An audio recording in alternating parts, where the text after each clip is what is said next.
The great lamp, a marvel of precisely ground lenses and unwavering flame, now electric, of course, but Silas still thought of it as a flame in his heart, had begun its nightly vigil.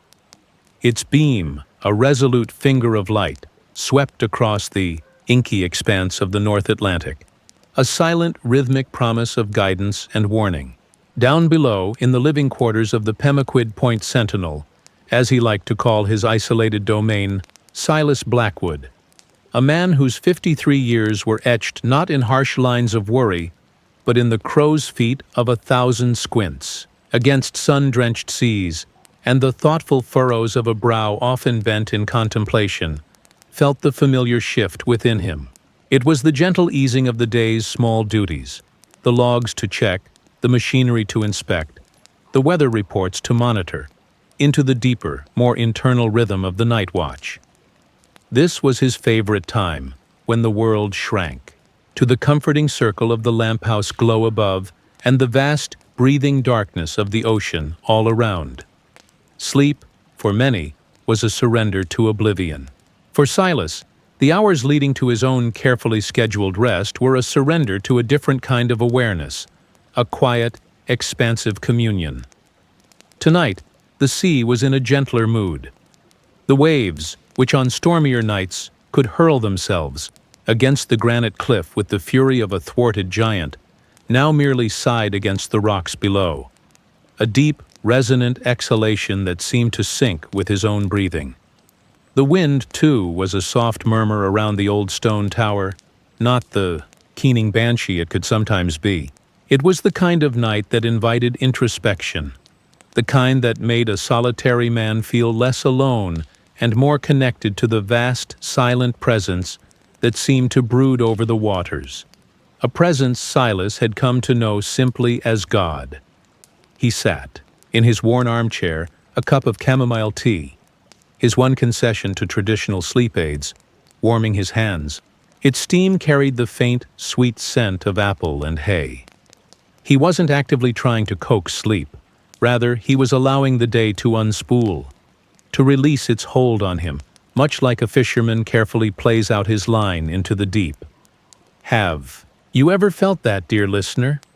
That moment when the world's demands begin to recede, when the silence grows not empty but full, and you find yourself on the threshold of a deeper kind of knowing? It's a precious space, isn't it? A space where the still, small voice, so often drowned out by the clamor of the day, can finally be heard. Silas cherished these moments, these sacred pauses before his own head hit the pillow. He thought of the scriptures, not as a scholar dissecting texts, but as a journeyman seeking wisdom for the path. The words, "Be still and know that I am God," often came to him on nights like this. Stillness. It was a rare commodity in the modern world, yet here, in his solitary tower, it was abundant, a rich, fertile ground for the spirit. His mind drifted to the prophet Elijah, who had fled to Mount Horeb and found God not in the wind, nor the earthquake, nor the fire, but in a still small voice, or as some translations rendered it, a sound of sheer silence. Silas had always been struck by that. God's power was undeniable, like the raging storms he had witnessed firsthand, capable of tossing ships like bath toys. Yet his most profound communications often came in the quiet, in the moments when the soul itself grew still enough to perceive the almost imperceptible. The rhythmic sweep of the lighthouse beam above was a constant reminder of steadfastness, of unwavering presence. It didn't shout. It simply was, its light a silent testament.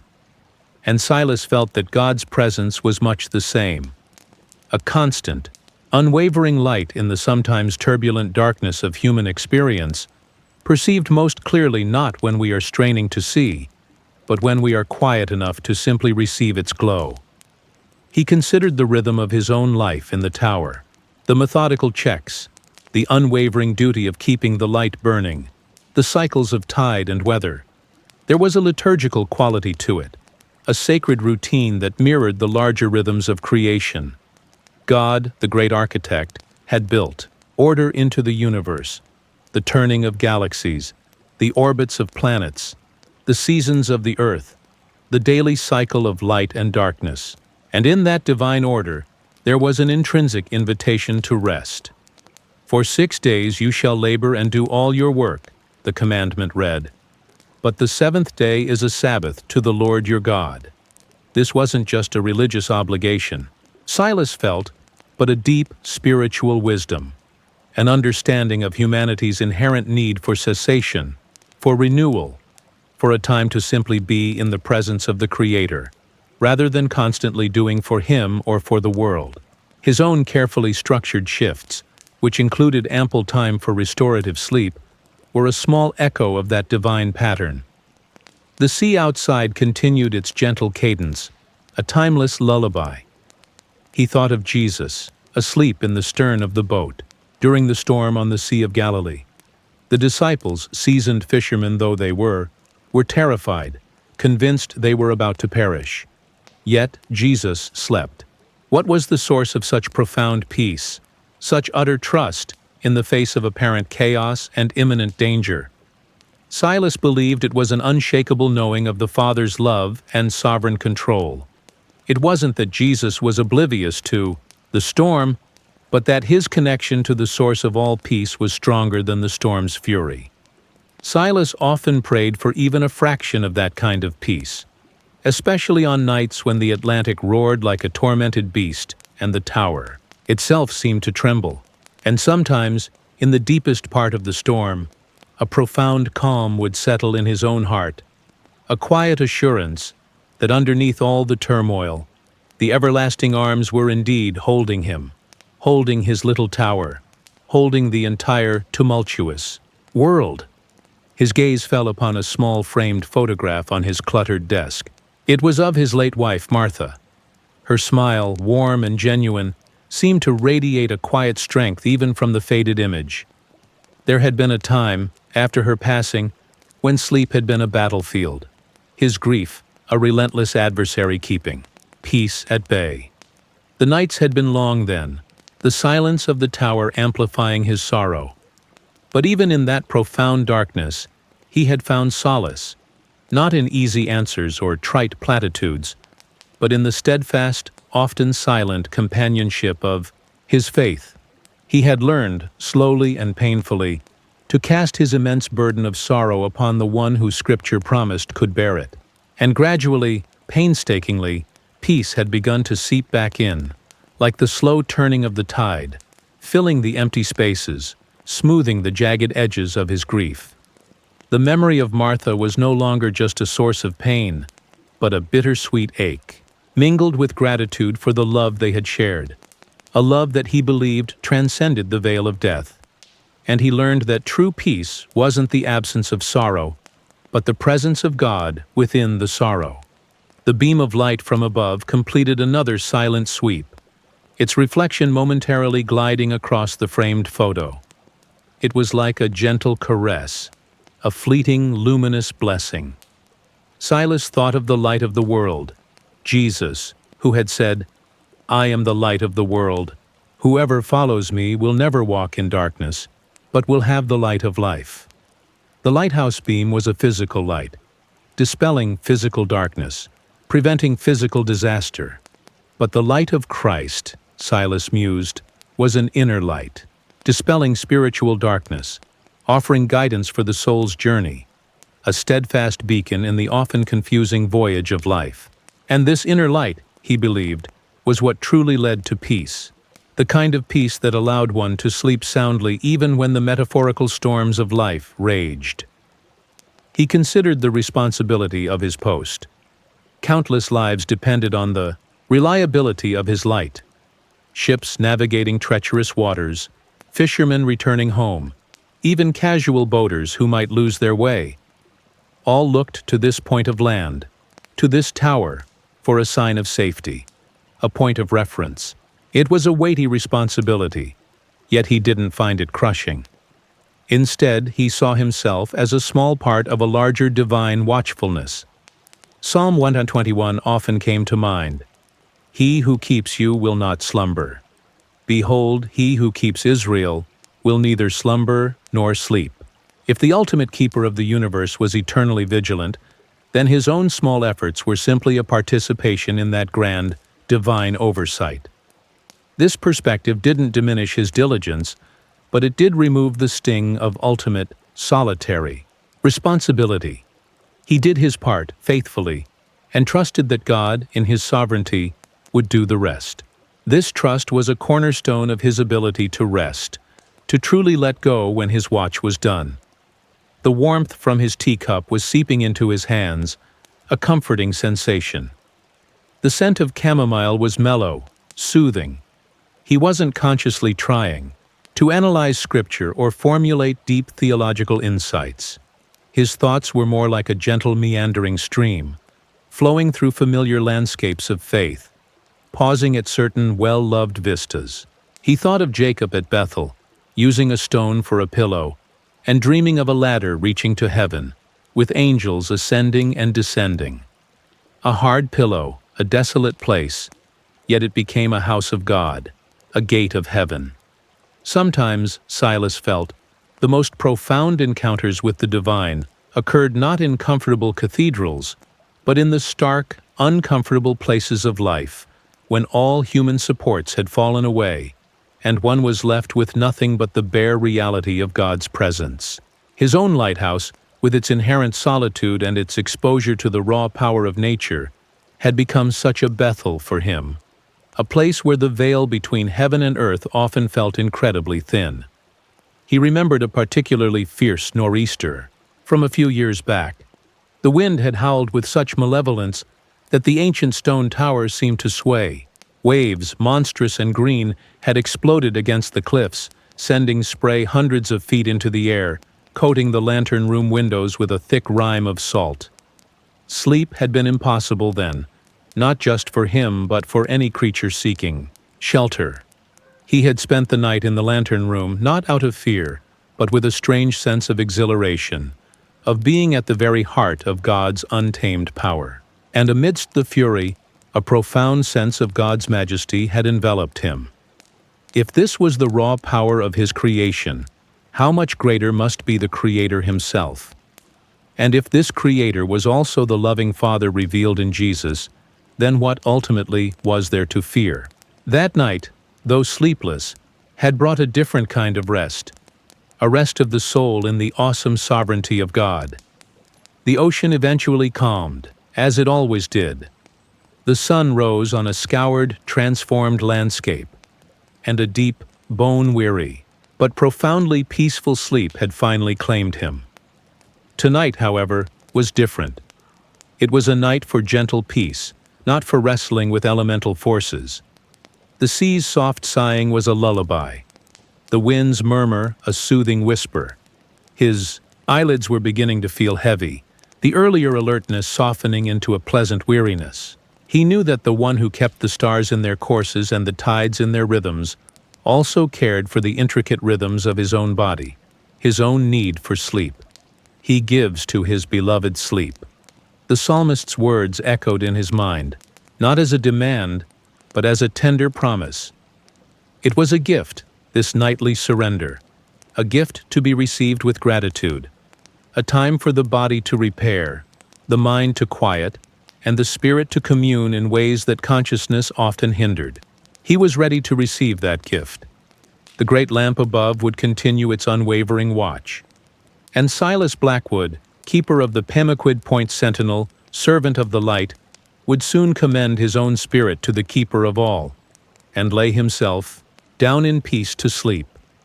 Perhaps, dear listener, as Silas prepares for his rest, you too are feeling the gentle pull towards that peaceful harbor. What anxieties are you holding? What responsibilities weigh upon your mind tonight? Can you, like Silas, picture a steadfast light, a divine watchfulness that never ceases, even when your own eyes are closed in slumber? Allow the rhythm of this story, the gentle cadence of the sea that surrounds Silas, to draw you into a place of quiet trust. Let go of the day's concerns, and prepare to receive the gift of restorative peace, knowing you are held in a love that is as constant as the tides as faithful as the dawn. The old grandfather clock in the corner of Silas's small living area, a relic from his own grandparents' seaside cottage, chimed the half-hour with a soft, sonorous dignity. Its familiar, gentle tones were part of the tower's nightly symphony, a reassuring punctuation mark in the vast, flowing sentence of the ocean's murmur. Silas slowly rose from his armchair, the chamomile tea now finished, its warmth still a pleasant memory in his hands. He stretched, a deliberate, mindful movement, feeling the day's subtle tensions release from his shoulders and back.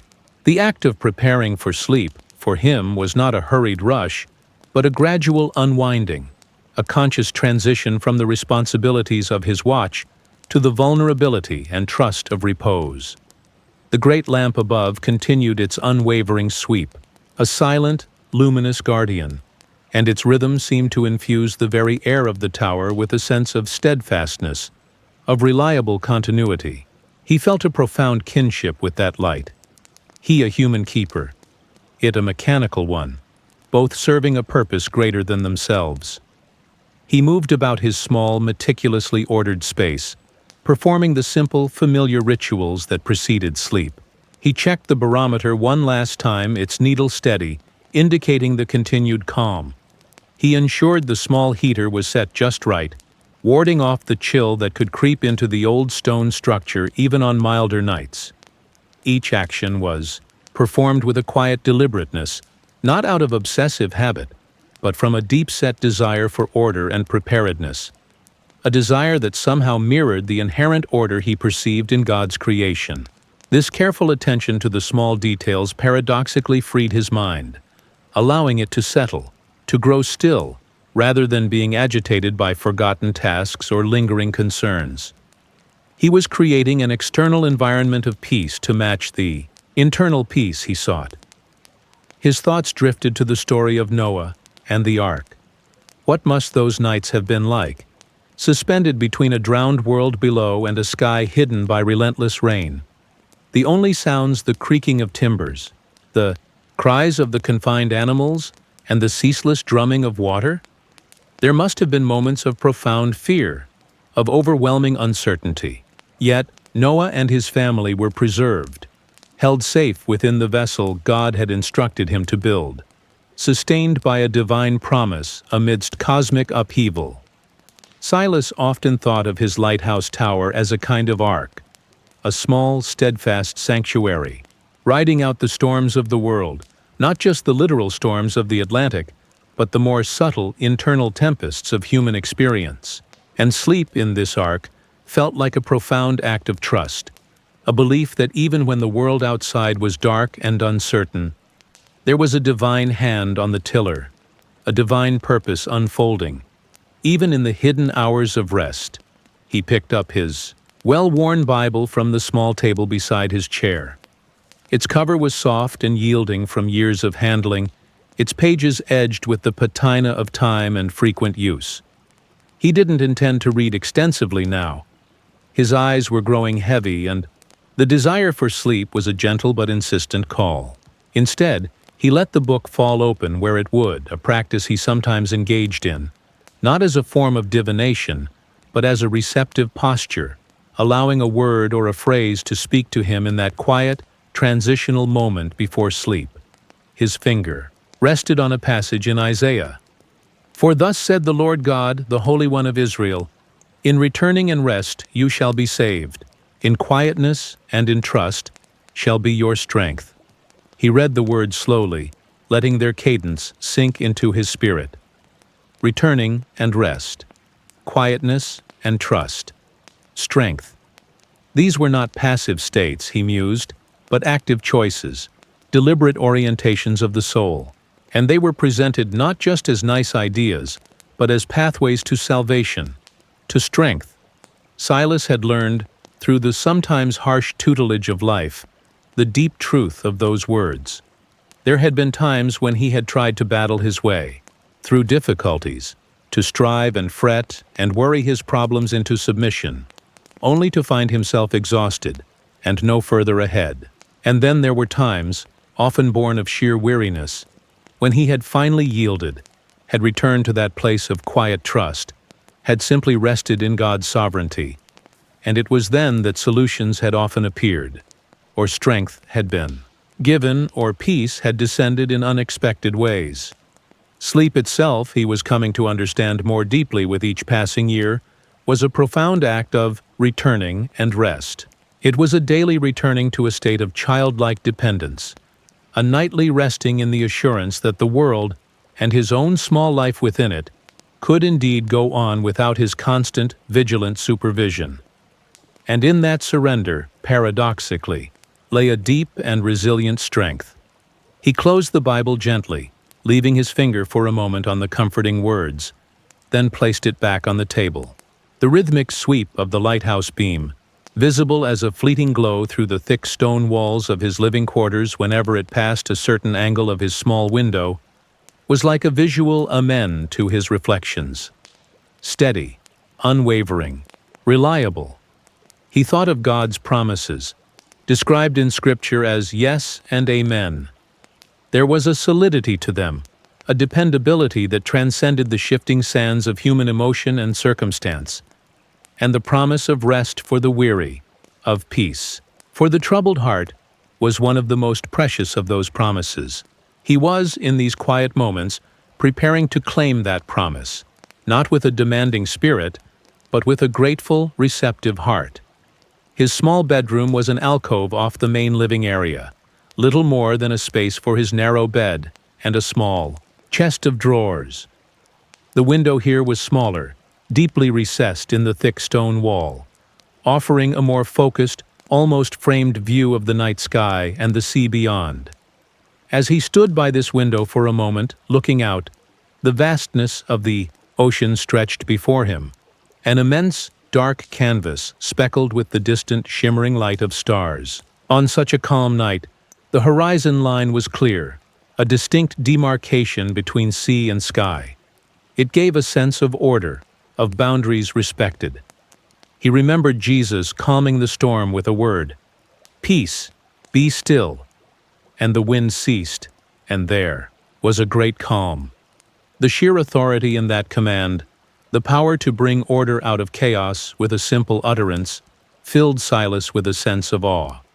And if that same authority, that same power, was now tenderly inviting him to rest, to be still, then who was he to resist? He thought of the fishermen disciples, toiling all night and catching nothing. And then, in the morning, Jesus standing on the shore, telling them to cast their net on the other side of the boat. Their obedience, born perhaps of weariness and a willingness to try anything, resulted in a catch so great they could barely haul it in. Sometimes, Silas felt, our own efforts to find peace, to solve our problems, to achieve rest, were like that fruitless night of toil. We cast our nets of worry, of striving, of self-reliance, into the same barren waters, again and again, and come up empty. And then, the invitation comes, often in a quiet moment, to try something different, to cast our nets on the other side, the side of surrender, of trust, of simple obedience to the call to rest in Him. And it is there, in that yielded space, that the true abundance is found, the abundance of peace, of strength, of a spirit restored. The air in his bedroom alcove was cool and fresh, carrying the faint, clean scent of the sea. He preferred it this way, finding the crisp air more conducive to deep sleep than a stuffy, overly warm room. He began his final preparations for bed, the small, mundane actions taking on a patina of ritual. Winding his old pocket watch, another, heirloom, its ticking a soft counterpoint to the distant waves, laying out his clothes for the morning shift, taking a final sip of water. Each act was a small step further away from the day's concerns, a gentle descent towards the welcoming depths of sleep. He was not trying to escape his life. He was preparing to be renewed for it. Sleep was not an ending, but a sacred pause, a holy interlude that made the rest of life more vibrant, more meaningful. He remembered stories his grandmother used to tell him, stories of sailors navigating by the stars, trusting those distant, faithful lights to guide them home across vast, featureless oceans. In a way, he felt, the scriptures were like those stars, ancient points of light offering guidance, perspective, and unwavering truth in the sometimes dark and confusing voyage of life. And the ultimate lodestar, of course, was Christ himself, the bright and morning star, the one whose light never dimmed, whose guidance was always true. As he prepared to surrender to the darkness of sleep, it was with the comforting assurance that this guiding light remained, eternally vigilant, eternally present. He was releasing his own small light of consciousness for a time, but only because he trusted implicitly in the greater, unfailing light. His bed was simple, firm, and familiar. As he lay down, the cool sheets felt welcoming against his skin. He pulled the thick woolen blanket up, a comforting weight in the cool room. He closed his eyes, and the rhythmic sigh of the waves became more prominent, a vast, gentle breathing that seemed to encompass him, to rock him gently. The lighthouse beam, though unseen now, continued its faithful sweep, and he could almost feel its pulse, a silent, reassuring heartbeat in the darkness. There was no struggle, no mental battle to be fought. His thoughts, which earlier had meandered, through scripture and memory, now began to quiet, to recede. Like the tide drawing away from the shore, leaving behind a smooth, undisturbed expanse, he was simply present, in the darkness, in the quiet, held by the sea, by the tower, by the immense, loving presence of God. The invitation to rest was complete, and he was yielding to it, wholly and gratefully, sinking into a peace that felt as deep and as boundless as the ocean outside his window. The descent into sleep for Silas was not an abrupt cliff edge, but a gentle, sloping beach, each soft exhalation of breath carrying him further into the tranquil waters of unconsciousness. The rhythmic sigh of the waves outside his small window, a sound so deeply ingrained in his being that it was more a part of his silence than a disturbance to it, became a profoundly soothing mantra, a natural lullaby that resonated with the slowing cadence of his own heart. The great beam of light from the lantern room above, though no longer consciously perceived, continued its steadfast, sweeping journey, and in the deepest recesses of his mind, it was perhaps transformed into a symbol of unwavering protection, a divine sentinel watching over his vulnerable, slumbering state. His body, having released the last vestiges of the day's mild tensions, grew heavier, sinking with a pleasant, yielding weight into the supportive embrace of his narrow bed. The world of duty, of conscious thought, of a lighthouse keeper's solitary vigilance was gently, inexorably receding. In these precious liminal moments, as the conscious mind relinquishes its governance, the soul often becomes uniquely receptive to deeper, more subtle impressions. For Silas, this transition was often accompanied by a sense of profound gratitude, not formulated in words, but felt as a warm, pervasive glow in his chest. Gratitude for the steadfastness of the tower, a silent stone companion through countless nights.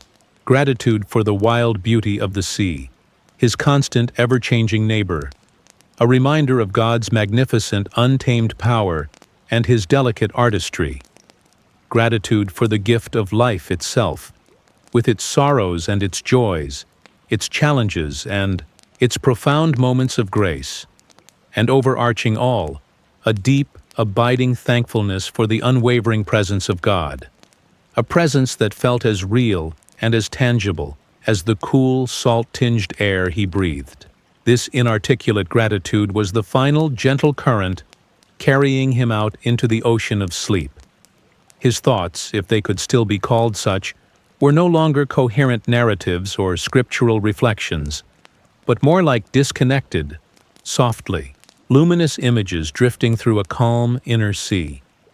He might see, in his mind's eye, the perfect, intricate spiral of a seashell he had found on the beach that morning, a tiny testament to divine geometry, or perhaps the image of a ship far out on the horizon, sailing confidently under a clear sky, a symbol of safe passage, of journeys well guided.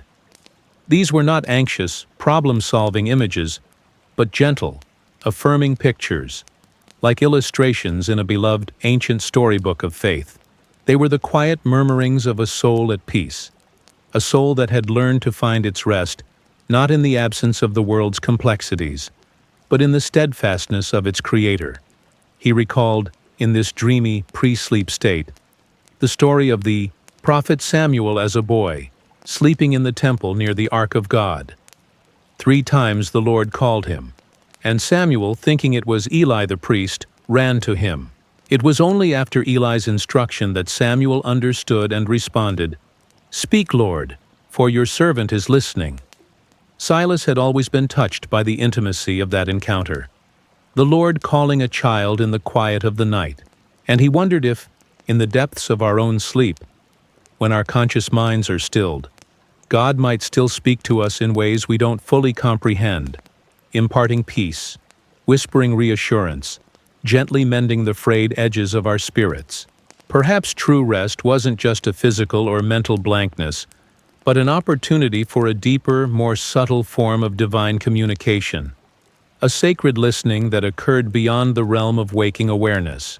This thought brought a profound sense of comfort, a feeling that even in his unconsciousness, he was not disconnected from the source of all life and all peace. The physical sensations of his body began to fade, to blur. The coolness of the sheets, the pressure of his head on the pillow, the gentle weight of the blanket, these became less distinct, merging into a general sense of comfort and security. The boundaries of his physical self seemed to soften, to become less defined, as if he were gently dissolving into the surrounding peace. It was not a frightening loss of self, but a welcome release from the confines of the individual ego, a merging with something larger, more ancient, more serene.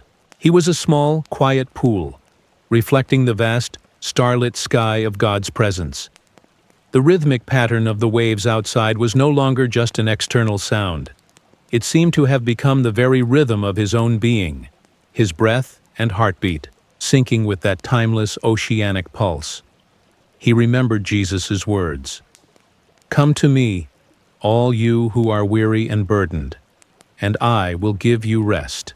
Take my yoke upon you and learn from me, for I am gentle and humble in heart, and you will find rest for your souls." The yoke had once sounded like a burden to Silas, but he had come to understand it differently.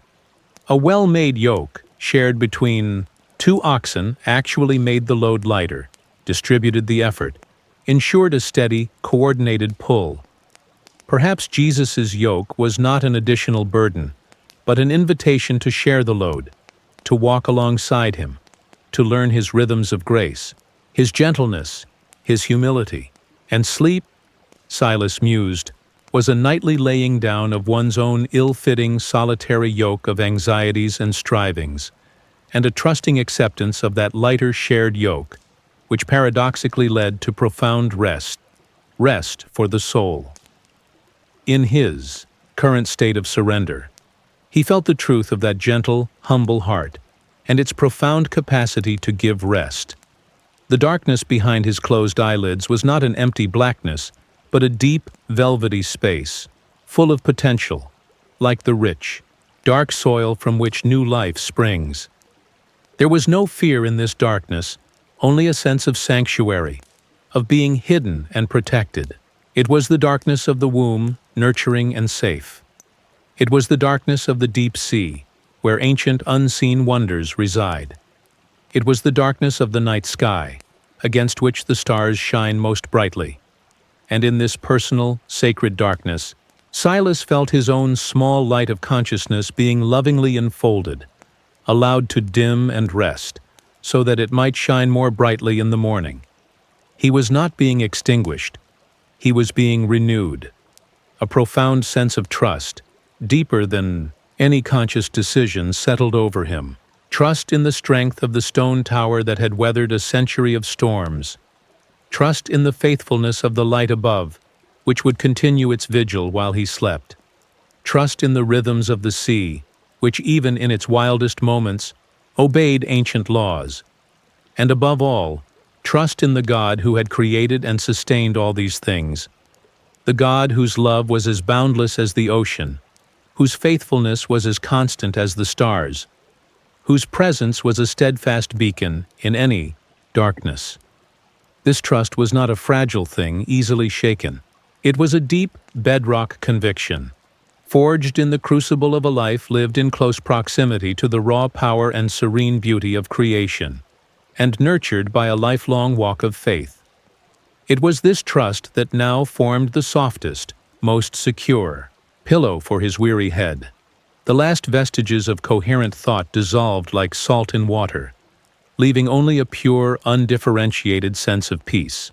He was no longer Silas the lighthouse keeper, with his duties and his memories, his small joys and his quiet sorrows. He was simply a beloved child, resting in the arms of a loving father. The sounds of the night, the sighing waves, the distant murmur of the wind, the occasional creak of the old tower settling, were no longer perceived as distinct entities, but merged into a single soothing symphony of profound quietude. His breathing was now incredibly slow and regular, the deep, even rhythm of a body and mind utterly at peace. He had crossed the threshold, passed through the gentle gateway, and was now fully immersed in the restorative healing waters of deep, untroubled sleep.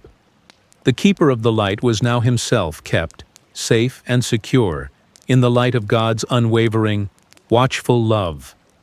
The great ocean breathed around him, and in its timeless rhythm, he found his own perfect rest. The deep oceanic currents of true slumber carried Silas far from the shores of wakeful awareness. His consciousness, like a small, unmoored boat, drifted into a vast expanse of peace, where the only navigator was the unseen hand of divine grace. In this profound state, the rhythmic sweep of the lighthouse beam above became an unconscious metronome for his soul, each silent pass a reassurance of steadfastness, even though his physical eyes were closed, and his mind was far removed from the duties of his post. The tower itself, a stoic sentinel of granite, seemed to embrace him, its thick ancient walls a tangible symbol of the impenetrable fortress of God's protection that surrounded his sleeping form. The gentle, sighing cadence of the waves against the cliffs below was no longer a mere sound, but the very breath of the night, a cosmic lullaby that cradled him in its timeless rhythm. In this realm of deep unconsciousness, the narrative of thought, the analysis of scripture, the recollection of memory, all these activities of the waking mind were suspended.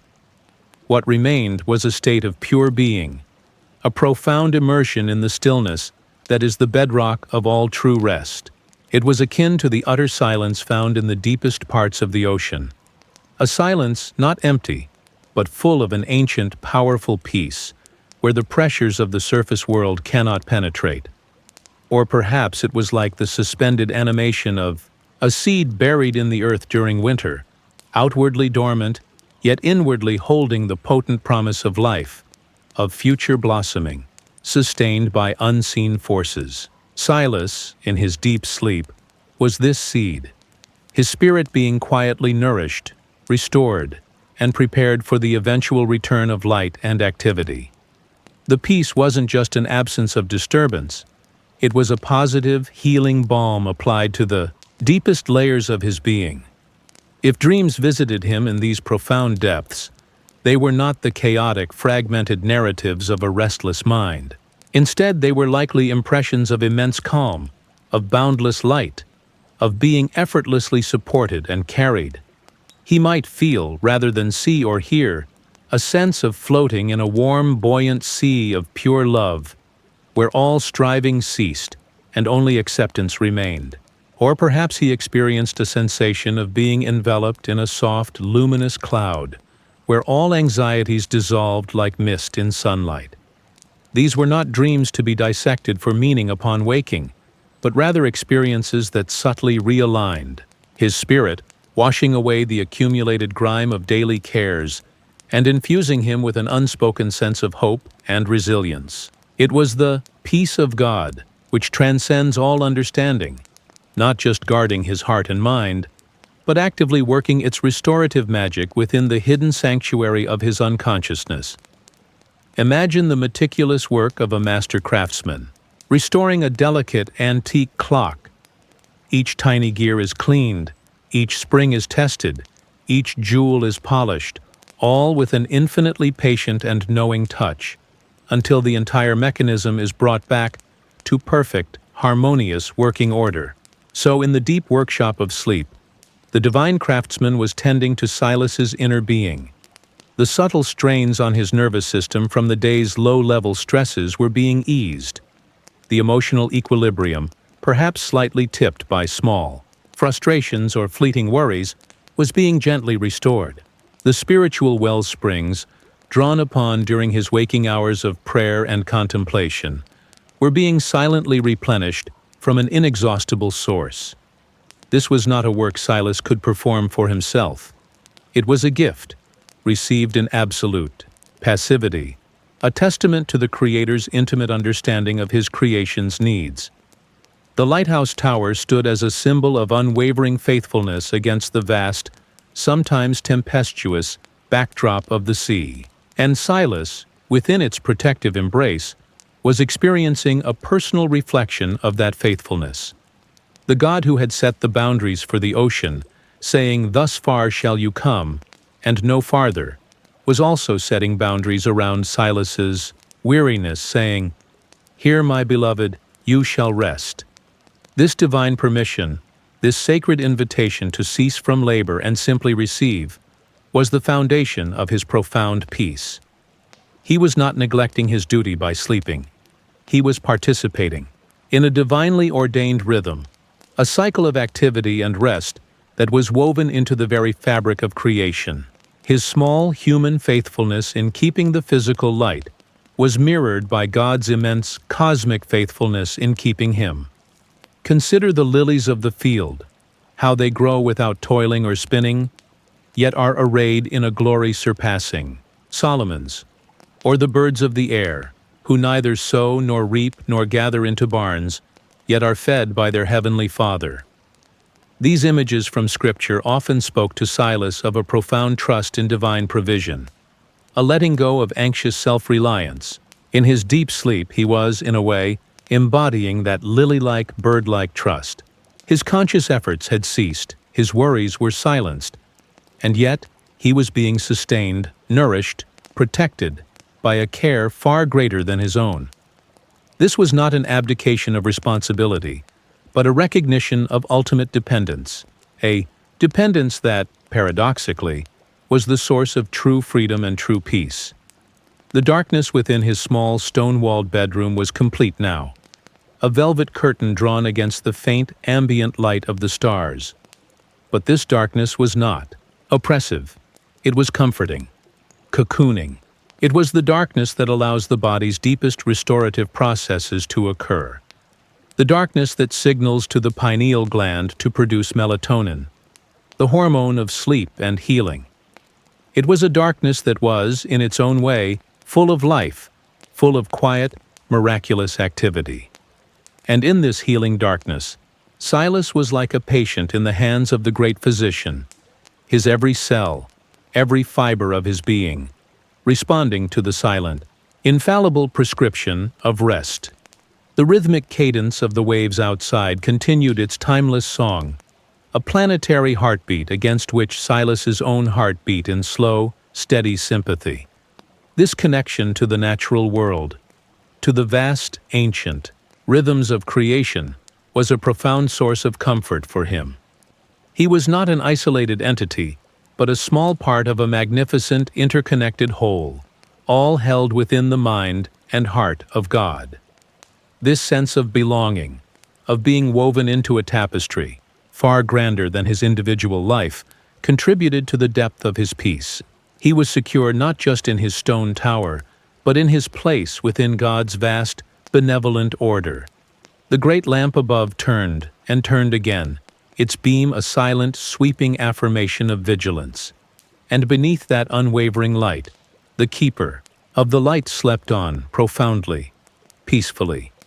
He had entrusted his watch to the one who never slumbers nor sleeps. He had cast his cares upon the one who cared for him. And in that trusting surrender, he had found a rest that was more than just the absence of wakefulness. It was a deep, spiritual immersion, a sacred communion, a foretaste of that perfect eternal rest that awaits all who love the Lord. The ocean sighed, the tower stood firm, and Silas Blackwood, beloved child of God, was held fast in the strong, gentle embrace of a peace that truly surpassed all understanding. The night was deep, the rest was profound, and all was well. The profound stillness of the deepest night enveloped Silas like a warm, weighted blanket, a cocoon of absolute tranquility far removed from the world's clamor. His sleep was not a void, but a sanctuary, a sacred space where the healing energies of divine peace could work their quiet miracles undisturbed. The rhythmic pulse of the lighthouse beam above, sweeping its protective arc over the dark waters, was an unconscious anchor for his soul, a steady, luminous heartbeat in the vast silence, affirming that even in his deepest slumber, vigilance was maintained, guidance was offered. The ancient stones of the tower, cool and steadfast around him, seemed to breathe with a wisdom of ages, standing as a testament to endurance, to resilience, to the enduring strength found in being rooted and grounded in something greater than oneself. And Silas, within these walls, was experiencing that very rootedness, his spirit drawing sustenance from the deep, invisible springs of divine grace. Imagine a master gardener tending a rare and precious plant in the quiet solitude of a moonlit conservatory. Every leaf is examined with gentle care, any sign of distress is noted, and the precise measure of water and nourishment is provided. So in the conservatory of this deep, sanctified sleep, the divine gardener was tending to Silas's soul. The subtle anxieties that might have taken root during the day, like tiny invasive weeds, were being gently uprooted. The spiritual soil, perhaps compacted by the weight of routine or unseen burdens, was being aerated by the breath of the Spirit, made soft and receptive again. The delicate blossoms of faith, hope, and love were being nourished, their colors refreshed, their fragrance intensified, all in the perfect unhurried timing of this sacred nocturnal husbandry. This was growth in stillness, renewal in repose. In this state of profound unconsciousness, the demarcation between his individual spirit and the encompassing Spirit of God felt incredibly thin, almost porous. It was less a sense of two separate entities and more a feeling of being immersed, enfolded, held within a vast, loving consciousness, much like a single drop of water returning to the ocean, retaining its uniqueness, yet becoming part of something immeasurably larger and more profound. This was not a loss of self, but an expansion of self, a joyful merging with the source of all being, a taste of the unity that is the heart of divine love. Fear had no place here. Doubt could find no purchase. There was only the overwhelming, irrefutable reality of being completely known, completely accepted, and completely, utterly loved. Consider the biblical image of the shepherd leading his flock to lie down in green pastures beside still waters. These were not just places of physical sustenance and rest, but metaphors for spiritual nourishment and profound soul peace. Silas, in the green pastures of his deep sleep, beside the still waters of divine tranquility, was experiencing that soul restoration spoken of by the psalmist. The pastures were not external, but internal, the quiet, fertile fields of his own surrendered spirit, made verdant by the presence of the Good Shepherd. The still waters were the deep, untroubled pools of peace within him, reflecting the serene light of God's countenance. Here, his soul was being mended, refreshed, and prepared for the journey yet to come. The physical body, that faithful servant, was also undergoing its own profound restoration. Cells were repairing, tissues were regenerating, energy reserves depleted by the day's activities were being fully replenished. The intricate, divinely designed systems of his physiology were functioning with optimal efficiency, unhindered by the stress hormones that often accompany a restless mind. This deep, trusting sleep was the most potent medicine, the most effective therapy, fostering a holistic healing that addressed body, mind, and spirit simultaneously. The peace in his soul translated into relaxation in his muscles. The stillness of his mind allowed for optimal physical repair. It was a perfect synergy, orchestrated by the wisdom of the Creator who had designed humanity for such cycles of activity and profound, restorative rest. The solitude of the lighthouse, which to some might seem a hardship, was for Silas a profound blessing, especially in these quiet hours. It was a solitude not of loneliness, but of communion. Away from the incessant demands and distractions of the world, he could more easily attune his spirit to the subtle frequencies of the divine. And in sleep, this attunement reached its zenith, his unconscious mind free to receive the pure, unadulterated signal of God's peace. It was like a perfectly tuned radio, locked onto a clear, powerful station, broadcasting nothing but serenity, love, and reassurance. The world, with its static and its noise, was far away, unable to interfere with this perfect reception. Think of the hidden work of roots, deep underground, unseen, unsung. They anchor the mighty tree, draw up life-giving water and nutrients, providing the stability and sustenance necessary for the visible growth and fruitfulness above. Silas's spirit, in this deep sleep, was like those roots, drawing deeply from the hidden wellsprings of God's grace. This nocturnal nourishment was essential for his daytime stability, for his ability to stand firm like his lighthouse tower, a beacon of steadfastness and hope to others, even when unseen storms might be raging in his own life or in the world around him. The strength he exhibited in his waking hours was nurtured in these silent, hidden moments of profound communion and rest. The great, overarching silence of the night was punctuated only by the ancient, soothing voice of the sea. It was a silence that was not empty, but pregnant with the presence of God. It was the kind of silence that fell upon the waters after Jesus had stilled the storm, a silence full of awe and the palpable power of the divine. Silas was immersed in such a silence, a holy hush where the only voice was the gentle whisper of the Spirit, speaking peace to his innermost being. This was the sheer silence in which Elijah had found God, a silence more profound, more communicative than any thunderous declaration.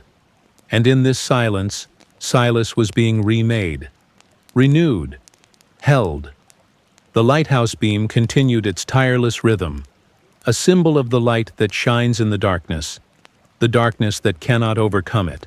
And Silas, the keeper, slept on, his own inner light being refueled, his spirit being polished, so that when he awoke, he too could shine, not with his own dim radiance, but with the reflected light of the one who is light itself.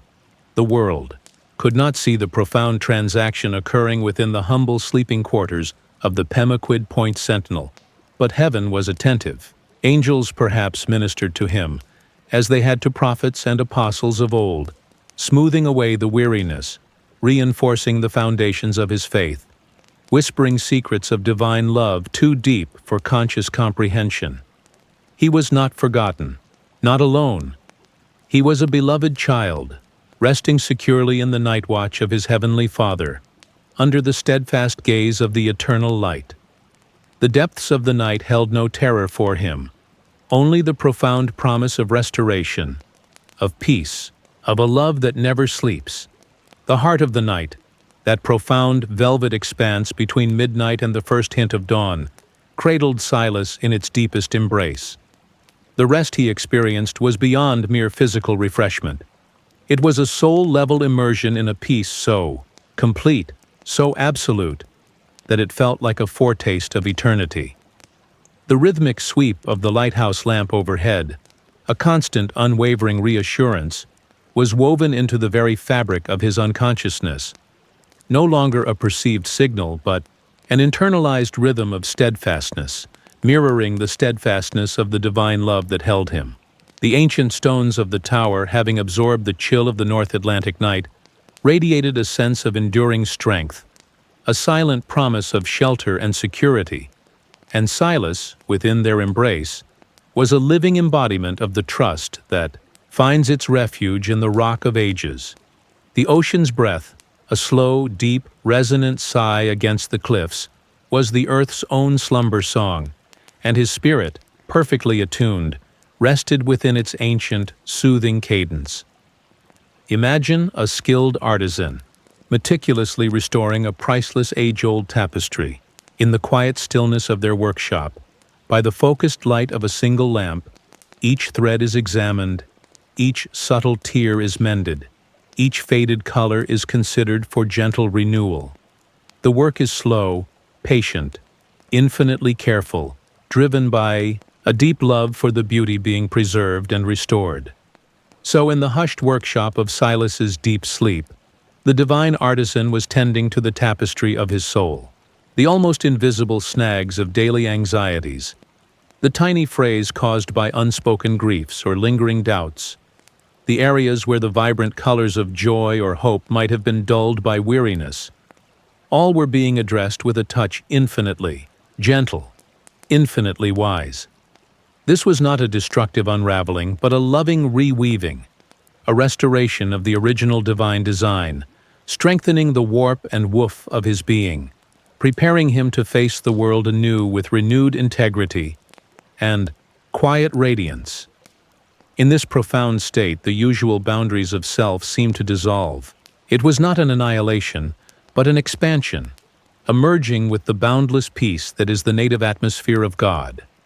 He was a wave returned to the ocean, a spark rejoined with the flame, distinct yet inseparable, his individual consciousness, resting within the vast, benevolent consciousness of the Creator. This sense of unity, of being intrinsically connected to the source of all life and love, was the very essence of the peace he experienced. It was a peace that didn't need to be understood to be felt, didn't need to be earned to be received. It simply was, an undeniable, all-encompassing reality that held him secure, beyond the reach of fear, beyond the whisper of doubt. Consider the deep, fallow rest of fertile farmland in midwinter, lying silent and snow-covered. Outwardly, all activity has ceased. Yet, beneath the surface, unseen, vital processes are at work. Nutrients are being replenished.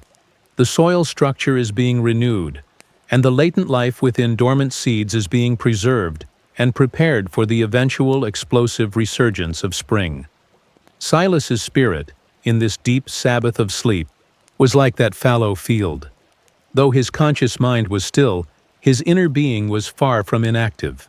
It was a period of profound spiritual absorption, drawing in the nutrients of grace, peace, and divine love, strengthening the roots of his faith, and preparing the ground for future fruitfulness in his waking life. This was the hidden, miraculous agriculture of the soul, tended by the master husbandman, ensuring that the rest was not mere emptiness, but a time of potent, unseen growth.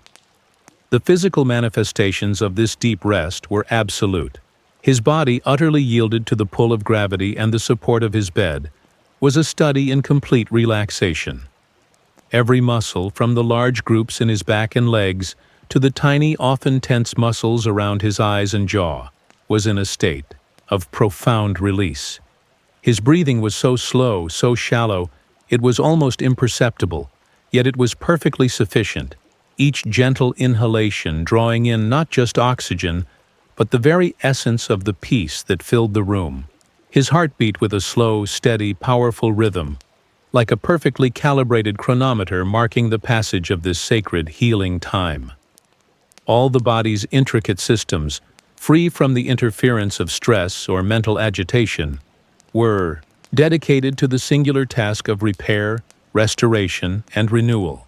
This was the temple of the Holy Spirit being lovingly tended, its foundations strengthened, its inner sanctum cleansed and reconsecrated in the silence of the night. The story of Elijah, fleeing from Jezebel, exhausted and despairing under a solitary broom tree, often resonated with Silas. He remembered how an angel had come, not with rebuke for his fear or weariness, but with gentle provision: a cake baked on hot stones, a jar of water, and the simple command to arise and eat. Only after this nourishment, this divine catering to his profound human need, could Elijah find the strength to continue his journey. Silas felt that his own nightly rest, particularly this deep, God-given peace, was a similar form of divine catering. It was a spiritual cake and water for his soul, providing the sustenance he needed not just to endure, but to thrive in his sometimes solitary, often demanding vocation. It was a reminder that God understood his limits, his frailties, his deep human need for renewal, and met that need with tender, unfailing compassion. The profound silence of the lighthouse tower, broken only by the elemental sounds of wind and wave, was a key component of this deep communion. It was a silence that stripped away the superficial, that allowed the essential truths to emerge. In this silence, the still, small voice of God was not a faint whisper struggling to be heard above a din, but a clear, resonant tone that filled the entirety of his being. It was a silence that invited introspection, not of a morbid or self-critical kind, but a gentle examination of the heart in the pure light of divine love. And in that loving light, all that was not of God, the fears, the anxieties, the resentments, seemed to lose their power, to wither and fall away, like dead leaves from a healthy tree. This purifying silence was a crucible for peace. The great lamp above continued its ceaseless sweeping ministry, a steadfast beacon in the vast, surrounding darkness. It was a symbol of hope for those at sea, and for Silas, it was also a symbol of God's own unrelenting hope and care for humanity. Even when the world was at its darkest, even when individuals felt lost or overwhelmed, that divine light never faltered, never dimmed. It shone on, a constant invitation to look up, to find guidance, to return to safety. And Silas, by faithfully tending his physical lamp, felt he was participating in a small way in that much grander divine mission of bringing light to a world often shrouded in shadow. His sleep, therefore, was not a dereliction of duty, but a necessary preparation for it, a time of refilling his own small lamp so it could burn more brightly in the service of the greater light. The stars outside his small window, ancient and serene, kept their silent watch. They spoke of immensity, of eternity, of a divine order so vast and so precise it humbled the human mind. Yet, the same God who orchestrated that cosmic ballet was also intimately concerned with the slumber of one solitary lighthouse keeper on a remote stretch of coastline. This paradox, the simultaneity of God's infinite majesty and his intensely personal, tender care, was a source of constant wonder and profound comfort to Silas. He was a tiny speck in a vast universe, yet he was known, he was loved, he was held. And in that knowledge, his spirit found its deepest, most secure rest. The night was a sanctuary, his sleep a sacrament, and his peace a profound, unwavering gift from the heart of God. As the deepest trenches of the night began to yield, ever so subtly to the approaching dawn, the quality of Silas's sleep, while still profoundly restorative, might have started a slow, imperceptible ascent.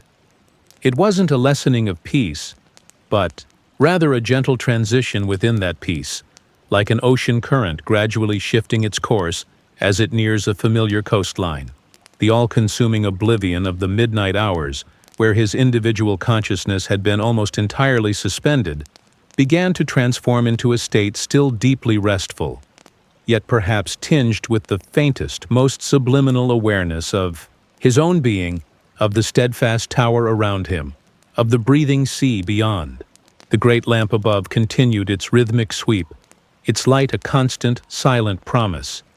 and though Silas was not consciously aware of it, its unwavering presence was woven into the deepest fabric of his restful state, a symbol of the divine, vigilance that never ceased. Imagine a master horticulturist watching over a rare orchid that blooms only in the deepest, most carefully controlled darkness. As the precise moment for the first, faintest hint of light approaches, the horticulturist makes minute adjustments, ensuring the transition is not shocking, but perfectly calibrated to the plant's delicate needs, allowing it to awaken and unfurl its beauty in its own perfect time. So it felt as if the divine horticulturist, having nurtured Silas's spirit through the sanctified darkness, was now beginning the most gentle, almost imperceptible preparations for his return to the light of consciousness. The profound peace was not being withdrawn. Rather, it was being consolidated, integrated even more deeply, becoming less an external atmosphere and more an intrinsic part of his renewed being, ready to accompany him into the waking world. The absolute stillness of his physical form might have begun to soften, a minute shift in the position of his hand on the blanket, a barely perceptible deepening of his breath. These were not signs of disturbed sleep, but the first faint stirrings of a body that had been fully restored and was now in its own innate wisdom, beginning to prepare for the eventual return to activity. It was like the first, almost invisible thaw in a deeply frozen landscape, a subtle loosening of winter's tightest grip, heralding the distant promise of spring. His muscles, having shed every vestige of tension, were now quiescent but replete, with a fresh, quiet energy, ready to respond when the call to awaken eventually came. In this transitional phase, the nature of any inner experiences would also evolve. The formless, purely sensory impressions of deep sleep might begin to coalesce into more recognizable, though still gentle and dreamlike, images or feelings. Perhaps a fleeting sensation of gliding effortlessly over a calm, sun-dappled sea, or the feeling of being bathed in a warm golden light that brought with it a profound sense of well-being. These were not anxious or problem-filled dreams, but rather the soft echoes of the peace that had saturated his unconsciousness, now beginning to take on forms that might bridge the gap between the timeless realm of deep sleep and the temporal reality of the approaching day.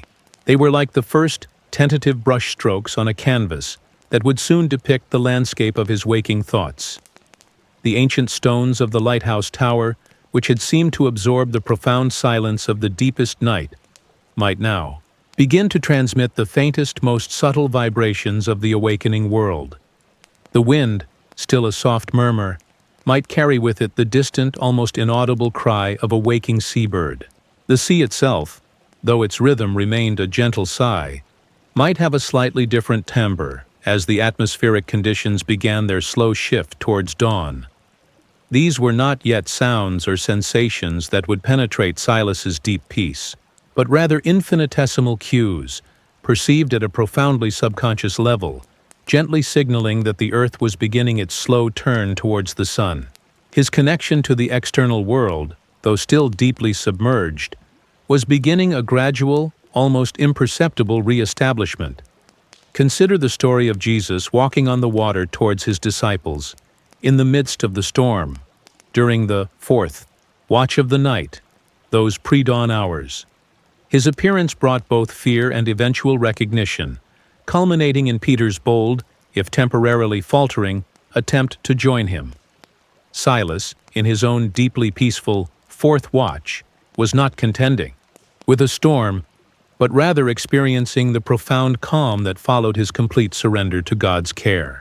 Yet the image of Jesus approaching in those liminal hours, a beacon of divine presence in the fading darkness, resonated with Silas's own sense of being met, of being accompanied, even as he hovered in this peaceful state between deep sleep and full wakefulness.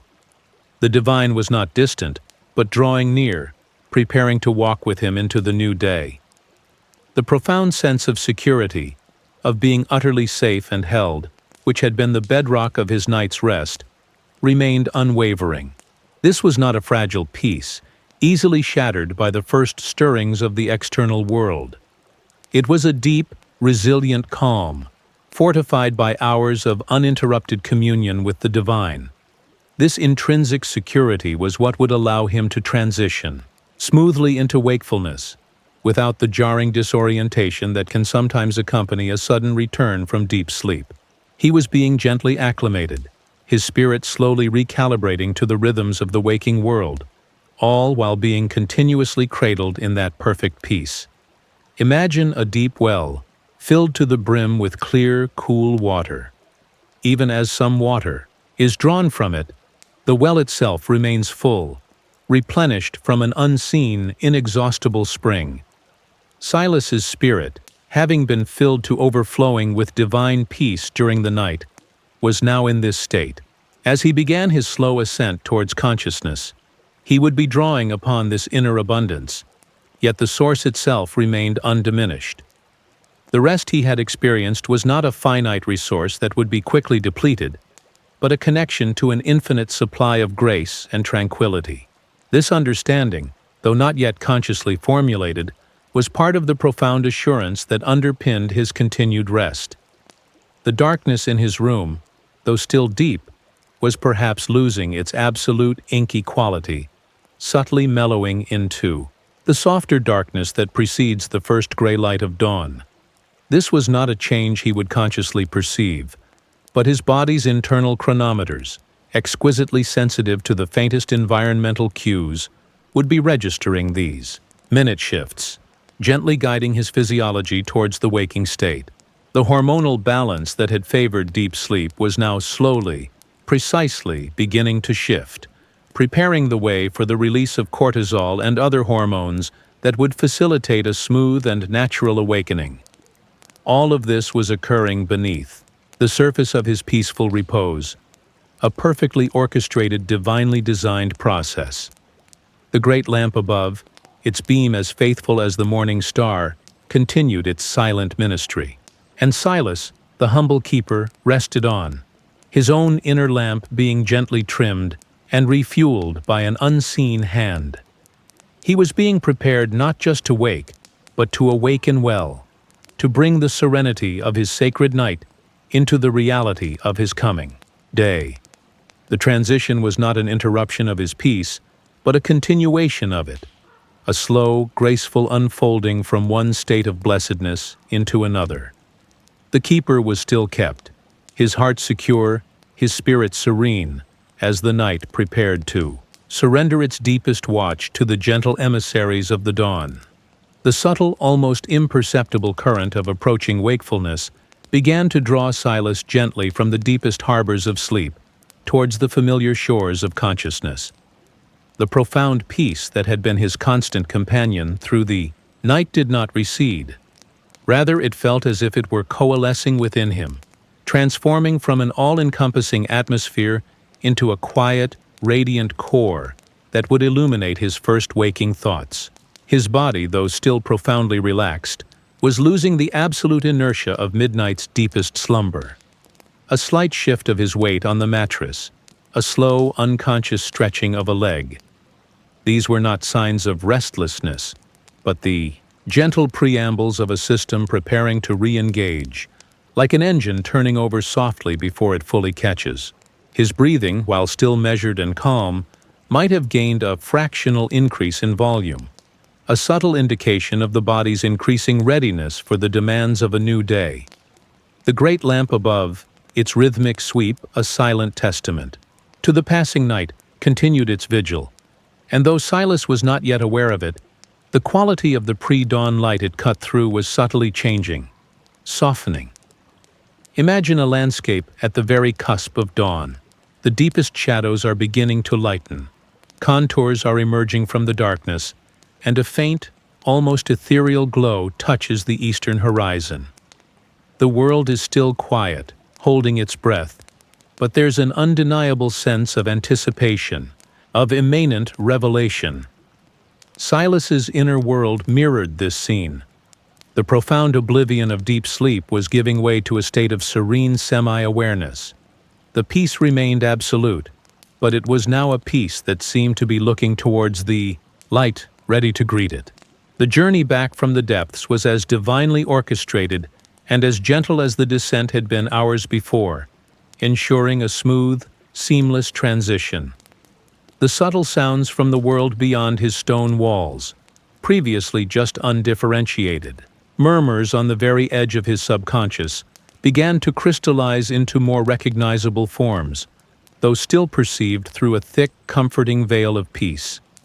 The chorus of seabirds was more distinct now, individual calls identifiable within. The larger symphony, the wind, sighing around the tower, might carry the distant muffled sound of an early fishing boat's engine, a reminder of the human world beginning to stir. These sounds were not yet intrusions. They were more like gentle nudges, familiar, elements of his environment beginning to reassert their presence in his slowly awakening perception. His connection to his surroundings, his role as keeper of the light, was being re-established thread by gentle thread. In this liminal state, just beneath the surface of full consciousness, any dream imagery would likely be calm, perhaps even tinged with a sense of gentle purpose.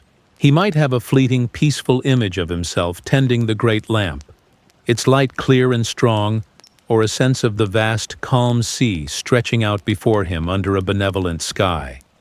These were not dreams of anxiety or obligation, but soft, affirming reflections of his life's work, now viewed through the lens of profound rest and inner peace. They were like the final reassuring chords of a beautiful piece of music, gently preparing the listener for the return to silence, or in this case, for the transition to the sounds of the waking world. The physical sensations of his body in the bed became more discernible. He could feel the specific texture of the woolen blanket, the way the pillow cradled his head, the slight coolness of the air on his exposed face. These were no longer vague impressions, but concrete sensory data that his brain was beginning to process, albeit slowly and without any sense of urgency. He might instinctively pull the blanket a little higher, a small unconscious adjustment for comfort, a sign of his body's reawakening awareness of its environment. The deep cellular restoration was complete.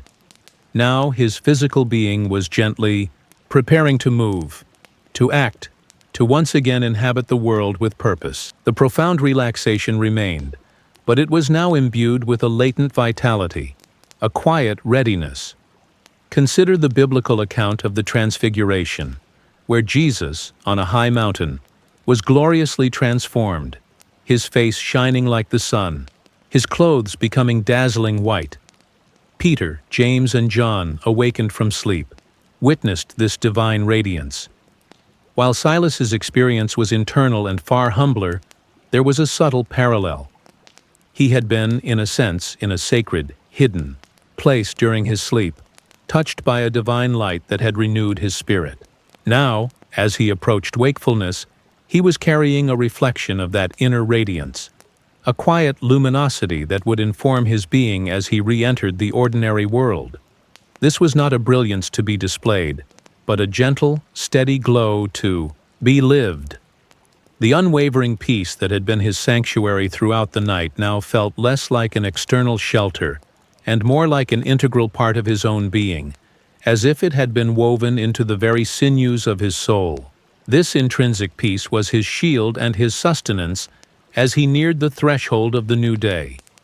It was the peace that passes all understanding, acting as a gentle guardian, ensuring that his first conscious thoughts would be met not by a wave of anxieties, but by a calm sea of serenity. This was the enduring legacy of his night of surrendered rest, not just temporary relief, but a lasting transformation of his inner landscape. Imagine the surface of a perfectly still, deep lake at first light. The stars are fading, but the sun has not yet breached the horizon. The water reflects the soft, pearlescent colors of the pre-dawn sky with flawless clarity. It is a moment of exquisite, suspended beauty, a perfect balance between night and day. Silas's state of mind was akin to this. The deepest levels of unconsciousness had receded, but the sharp clarity of full waking awareness was still held, in abeyance. He was in a serene borderland, where the blessings of his profound rest were fully consolidated, and the gentle summons of the morning was just beginning to be heard by his awakening spirit. This was a precious, tranquil interlude, perfectly designed for a soft re-entry. The silence within his stone-walled room was now subtly different. It was no longer the absolute silence of midnight, but the expectant hush of a world on the verge of awakening. The subtle energies of the new day were gathering, both outside the tower and within his own rested being. The fresh, salty tang of the sea air, always a faint presence, might become more discernible, a familiar, invigorating scent to his slowly returning senses. His identity as Silas Blackwood, keeper of the Pemaquid Point Sentinel, a man of quiet faith and steadfast duty, was gently reasserting itself, not as a burden, but as a familiar, well-loved cloak, now refreshed and ready to be worn anew. The unseen, divine hand that had guided him into the depths of restorative sleep was now just as gently guiding him towards the light of a new day. There was no abruptness, no jarring transition, only a slow, graceful unfurling, like a time-lapse film of a fern opening to the sun. The profound sense of being cherished, protected, and deeply loved, which had been the cornerstone of his night, remained the unwavering foundation upon which his awakening would be built. He was approaching the shore of consciousness not as a shipwrecked sailor, but as a well-provisioned traveler, ready to disembark peacefully and purposefully into the landscape of the hours ahead. The final veils of sleep were thinning, preparing to lift with the same tenderness and grace that had characterized his entire nocturnal journey. The delicate membrane separating the world of sleep from the world of waking was now almost translucent for Silas.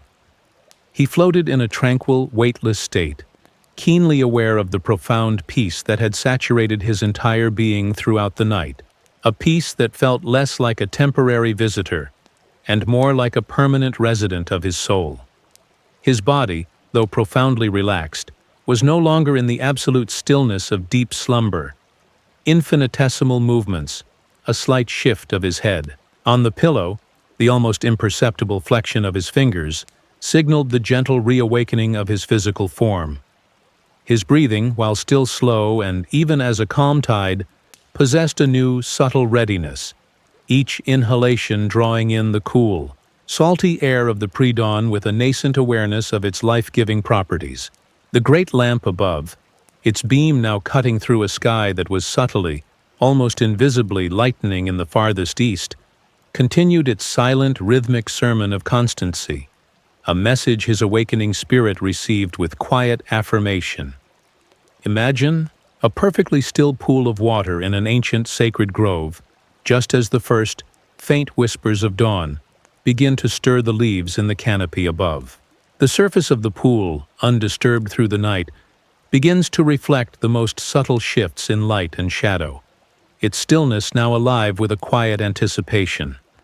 Silas's consciousness was like that pool. The deep, dark tranquility of the night was now being touched by the first, gentle intimations of the waking world. The peace he had absorbed was the very substance of that pool, clear, deep, and reflective, ensuring that his first perceptions of the day would be mirrored in an atmosphere of serene composure rather than anxious agitation. The worries of previous days, which had once seemed like stones disturbing the surface, were now sunk deep, covered by layers of peaceful sediment. The sounds of the nascent morning were becoming more distinct, filtering through the thick stone walls of the tower not as unwelcome intrusions, but as familiar notes in the prelude to his day. The complex, joyful chorus of seabirds was now a fully orchestrated piece, their calls sharp and clear in the crisp air. The distant rhythmic sigh of the waves against the cliffs had a brighter, more articulate quality. Perhaps the faint, intermittent clang of a buoy bell, carried on the breeze from miles out at sea, reached him, a lonely but reassuring sound he knew so well. His auditory senses were gently re-engaging, weaving these external sounds into the tapestry of his internal peace, without disturbing its fundamental calm. His connection to his role, to his environment, was being tenderly re-established. In this serene margin between sleep and full awareness, any fleeting images or thoughts that drifted through his mind were imbued with the tranquility of his rested spirit. He might see, with his inner eye, the vast expanse of the ocean under a friendly sunlit sky, or the image of his lighthouse standing strong and steadfast, its light a welcoming beacon. These were not the intrusive, demanding thoughts of a mind still wrestling with problems, but gentle, affirming pictures, like soft watercolors painted on a canvas of peace. They were the quiet outpourings of a spirit that had been deeply nourished, a mind that had been cleared of its clutter, ready to greet the new day from a place of centered wholeness. The physical sensations of his body were becoming more vivid, more present. He could feel the distinct weave of the woolen blanket, the comforting pressure of his head sinking slightly into the old feather pillow, the coolness of the air hinting at the open window in his main room. A spontaneous, gentle stretch might ripple through his limbs, an unconscious awakening of muscles, a soft signal of readiness. This was not the tense stretching that tries to banish aches, but the luxurious unfolding of a body that felt entirely restored, light, and filled with a quiet, nascent energy. His physical being, having received its full measure of rest and repair, was gently signaling its preparedness to move, to act, to serve its purpose in the coming day. Consider the biblical narrative of creation, how after each act of divine making, God saw that it was good, and on the seventh day God rested, sanctifying that rest. Silas, emerging from his own period of profound, sanctified rest, felt a similar quiet affirmation within his spirit. The night had been good. The peace had been good. The restoration had been good. And this goodness was not a fleeting emotion, but a deep, abiding sense that would, with grace, color his perceptions and actions throughout the new day. He was coming forth from his rest not into chaos, but into an ordered world, his own inner world having been reordered by divine grace. This was the quiet confidence that underpinned his gentle awakening. The divine peace which had enveloped him like a protective mantle now felt as if it were radiating from within, a gentle, steady warmth in the core of his being. It was not a peace he had to cling to defensively, but one that was securely his, a gift received and now fully integrated. As he drifted ever closer to the surface of full consciousness, this intrinsic peace was like a calm, clear lens through which he would soon view the world. It was the helmet of salvation and the shield of faith rolled into one, equipping him not for battle, but for peaceful, purposeful engagement with life. Imagine a sailing ship, having weathered a long voyage through dark and sometimes turbulent seas, now gliding silently into a calm, sun-kissed harbor. The sails are being gently furled, the anchor is ready to be dropped, and there is a sense of peaceful arrival, of a journey well completed. Silas's journey through the night was reaching its gentle denouement. The deepest waters of sleep were behind him, and he was now navigating the calm, shallow waters just off the shore of wakefulness. His inner sails were being furled not with a sense of ending, but of peaceful transition, his anchor of peace holding him steady as he prepared to disembark into the moments of a new day. The profound silence that had been the hallmark of his deepest sleep was now subtly giving way to a silence that was more expectant, more alive. The energies of the new day were undeniably gathering, both in the world outside and within his own rested form. The clean, sharp, unmistakably invigorating scent of the North Atlantic, a perfume he had known all his life, would be growing more pronounced, a familiar and welcome greeting to his reawakening olfactory sense. His identity as Silas Blackwood, the solitary keeper of the Pemaquid Point Sentinel, a man whose life was interwoven with the rhythms of tide and light, was coming back into gentle focus, not as a set of duties, but as a cherished, purposeful existence, now approached with a spirit profoundly renewed. The unseen, loving hand that had held him securely through the darkest hours was now gently guiding him to the threshold of the morning. There was no sense of being pushed or pulled, only a natural, graceful emergence. The deep, pervasive sense of having been cherished, protected, and unconditionally loved throughout his vulnerability was the unshakable foundation upon which his return to the world was being built. He was approaching the edge of full wakefulness not with any trepidation, but with a quiet sense of welcome, a peaceful readiness to meet whatever the new day might hold, fortified by a night of truly divine rest. The final, gossamer veils of sleep were about to lift, revealing a world to be met with a heart full of peace and a spirit bathed in divine light. The gentle, persistent current of approaching consciousness had now carried Silas to the very edge of the waking world. The profound oceanic peace of his night's rest was no longer a distant shore he was sailing towards, but the very water, buoying him up, its tranquility an inseparable part of his being as he prepared to open his eyes. His body, though still deeply relaxed, possessed a subtle alertness, a quiet hum of readiness, like a finely tuned instrument awaiting the musician's first touch. The rhythm of his breathing, slow and even as the gentle lapping of waves on a peaceful beach, was infused with a nascent energy, each inhalation drawing in the cool, salt-laced air of the early morning with a growing, though still subconscious, appreciation for its invigorating quality. The great lamp above, its powerful beam now cutting a path through a sky visibly lightening with the imminent dawn, continued its unwavering, silent declaration of fidelity, a truth that resonated deep within Silas's awakening spirit. Peace was not just a memory of the night. It was the very atmosphere of his impending day. Imagine a single, perfect dewdrop, catching the very first, tender rays of the sunrise. It doesn't shatter or evaporate, but holds the light within itself, sparkling with a pure, borrowed radiance. Silas's soul, emerging from the sacred dew of his divinely gifted sleep, felt like that dewdrop, cleansed, refreshed, and quietly luminous with an inner peace that reflected the greater light. The thirst of his spirit, the subtle attritions of mind and body from the previous day, had been thoroughly satisfied, leaving him with a sense of quiet fullness, a deep, cellular contentment.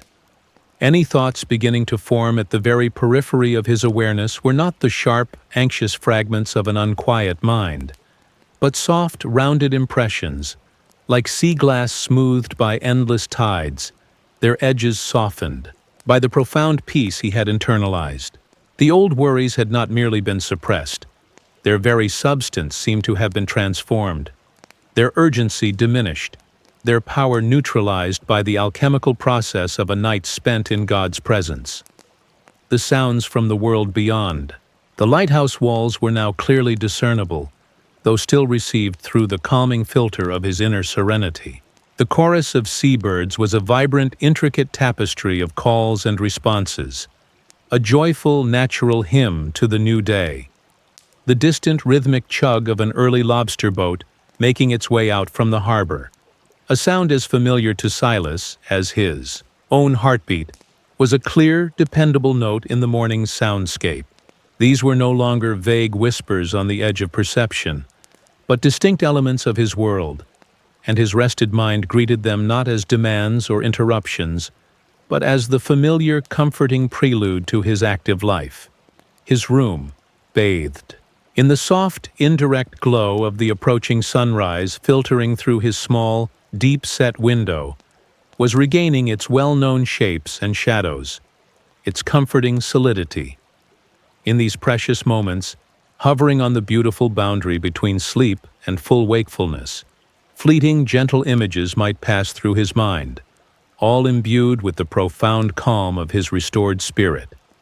Perhaps a mental picture of the great lens of the lamp above, meticulously clean and polished, its prisms refracting light into 1,000 brilliant slivers, or a brief, comforting image of the steady horizon line where the calm sea met the pale dawn sky. These were not active, deliberate thoughts, but rather the gentle blossoming of a mind that had been watered with peace, its usual preoccupations washed away, replaced by an inherent sense of order and quiet appreciation. They were like friendly, silent greeters from the waking world, inviting him to rejoin its rhythms, but to do so from a place of unshakable inner strength and tranquility. The physical sensations of his environment were becoming increasingly vivid. He could clearly feel the slightly coarse texture of the hand-woven woolen blanket covering him, the way his old pillow molded perfectly to the curve of his neck, the refreshing coolness of the sea air against the small part of his face left uncovered. A spontaneous, slow, luxurious stretch might animate his limbs, not a sign of discomfort, but a conscious, pleasurable re-inhabiting of his physical frame, a gentle affirmation of its restored vitality. His body, having received its full measure of restorative rest, was calmly signaling its readiness to engage, to move with purpose, to serve as the willing instrument of his renewed spirit. The profound relaxation remained, but it was now infused with a quiet, joyful alertness, a serene energy. Consider the biblical promise: "They who wait for the Lord shall renew their strength. They shall mount up with wings like eagles. They shall run and not be weary. They shall walk and not faint." Silas, having waited in the Lord's presence through the quiet sanctuary of his sleep, was now experiencing the truth of that renewal. He was not preparing to soar like an eagle in any dramatic sense, but he felt an inner lightness, a spiritual buoyancy that made the prospect of the days, and sometimes nights, duties feel not like a burden, but like an opportunity to expend this renewed strength in purposeful service. His waiting had not been passive idleness, but an active, receptive posture that had allowed for a profound divine exchange. Weariness for strength, anxiety for peace, depletion for fullness. The divine presence, which had been his encompassing comfort and protection throughout the night, felt no less tangible as he neared the point of opening his eyes. It was not a presence that would vanish with the shadows, but one that was intrinsically woven into the light of his consciousness, ready to accompany him through every moment of the coming day. This unwavering assurance of God's abiding companionship was the bedrock of his peace, the unshakable foundation that allowed him to face the uncertainties of any day with a calm heart and a steady spirit. The God who had kept watch over his vulnerable sleep was the same God who would illuminate his waking path. This seamless continuity of divine care was a source of immense security, enabling him to approach the day not with fearful apprehension, but with a quiet, trusting courage. Imagine a calm harbor at the precise moment of sunrise. The water is like glass, perfectly reflecting the nascent, fiery glory of the emerging sun. The air is still, fresh, and filled with a golden, hopeful light. It is a moment of perfect, breathtaking beauty, a pause between the mystery of night and the full activity of day. Silas's state of mind was mirroring this scene. The deepest immersion in sleep was past, but the full, sharp focus of active thought was still held in gentle abeyance. He was suspended in this beautiful, luminous twilight of the soul, where the profound blessings of his night's rest were fully realized, and the gentle summons of the morning was a welcome invitation. This was a sacred, precious pause, perfectly designed for a graceful re-entry into the world. The first truly conscious thought that would form in his mind would be simple, clear, and unburdened, perhaps a quiet awareness of the growing light, or a gentle, visceral sense of gratitude for the profound feeling of being utterly rested. There would be no jarring alarm, no sudden unwelcome intrusion to shatter the peace. His return to the world would be as organic and as gentle as the unfolding of a new leaf. The profound peace he had discovered and been gifted was not an exotic, delicate bloom that would wither at the first touch of reality, but a robust, resilient plant, deeply rooted in the fertile soil of God's grace, ready to thrive and bear fruit even in the ordinary, sometimes harsh, conditions of his solitary, responsible life. The final, thinnest veil between the world of dreams and the world of day was becoming utterly transparent. He was on the immediate cusp, the very threshold of full wakefulness. The lighthouse tower, his steadfast companion, stood silent and strong around him, awaiting his renewed stewardship. The great ocean, his constant, powerful neighbor, breathed its ancient rhythms outside his window. For these last, precious, suspended moments, he could simply bask in this state of perfect, peaceful readiness, savoring the culmination of a night, truly surrendered to the healing, restorative power of God. The gift of sleep had been fully embraced, and its manifold blessings were now an indivisible part of his being, ready to be carried forth with quiet joy. The story of his night, a narrative of peace found and grace received, was seamlessly merging with the unwritten, hopeful story of his new day. The rest had been profound, the peace was abiding, and the gentle, loving companionship of God was his sure and certain anchor. The gentle, insistent persuasion of the new dawn finally drew Silas fully from the embrace of sleep. His eyes opened, not with a start, but with a slow, peaceful awareness, like a curtain gradually rising on a serene and beautifully lit stage. The first image to greet his conscious sight was the familiar, deeply recessed stone casement of his small bedroom window, and through it, a glimpse of the vast North Atlantic, now a soft, pearly gray under a sky blushing with the tender hues of sunrise, rose, lavender, and pale gold. There was no grogginess, no mental clutter, no residue of anxious dreams. Instead, his first perception of the world was filtered through an extraordinary lens of calm clarity, a profound sense of well-being that was the direct legacy of his night-long immersion in divine peace. He lay still for a precious moment, simply absorbing the quiet beauty of the scene, allowing the waking world to re-enter his consciousness with the same gentle grace that had characterized his descent into slumber. The peace he had found was not a dream memory. It was a palpable, living reality, settled into the deepest strata of his spirit like a vein of pure, unshakable gold. He took a conscious, deliberate breath, the first of his waking day, and it felt like an act of quiet consecration. The cool, salt-tinged air filled his lungs, invigorating, cleansing. As he exhaled, it was not with a sigh of weariness, but with a soft whisper of contentment, an unspoken acknowledgement of the profound restoration he had experienced. He became aware of his body, not as a collection of old aches or looming tasks, but as a vessel renewed, feeling surprisingly light, supple, and whole.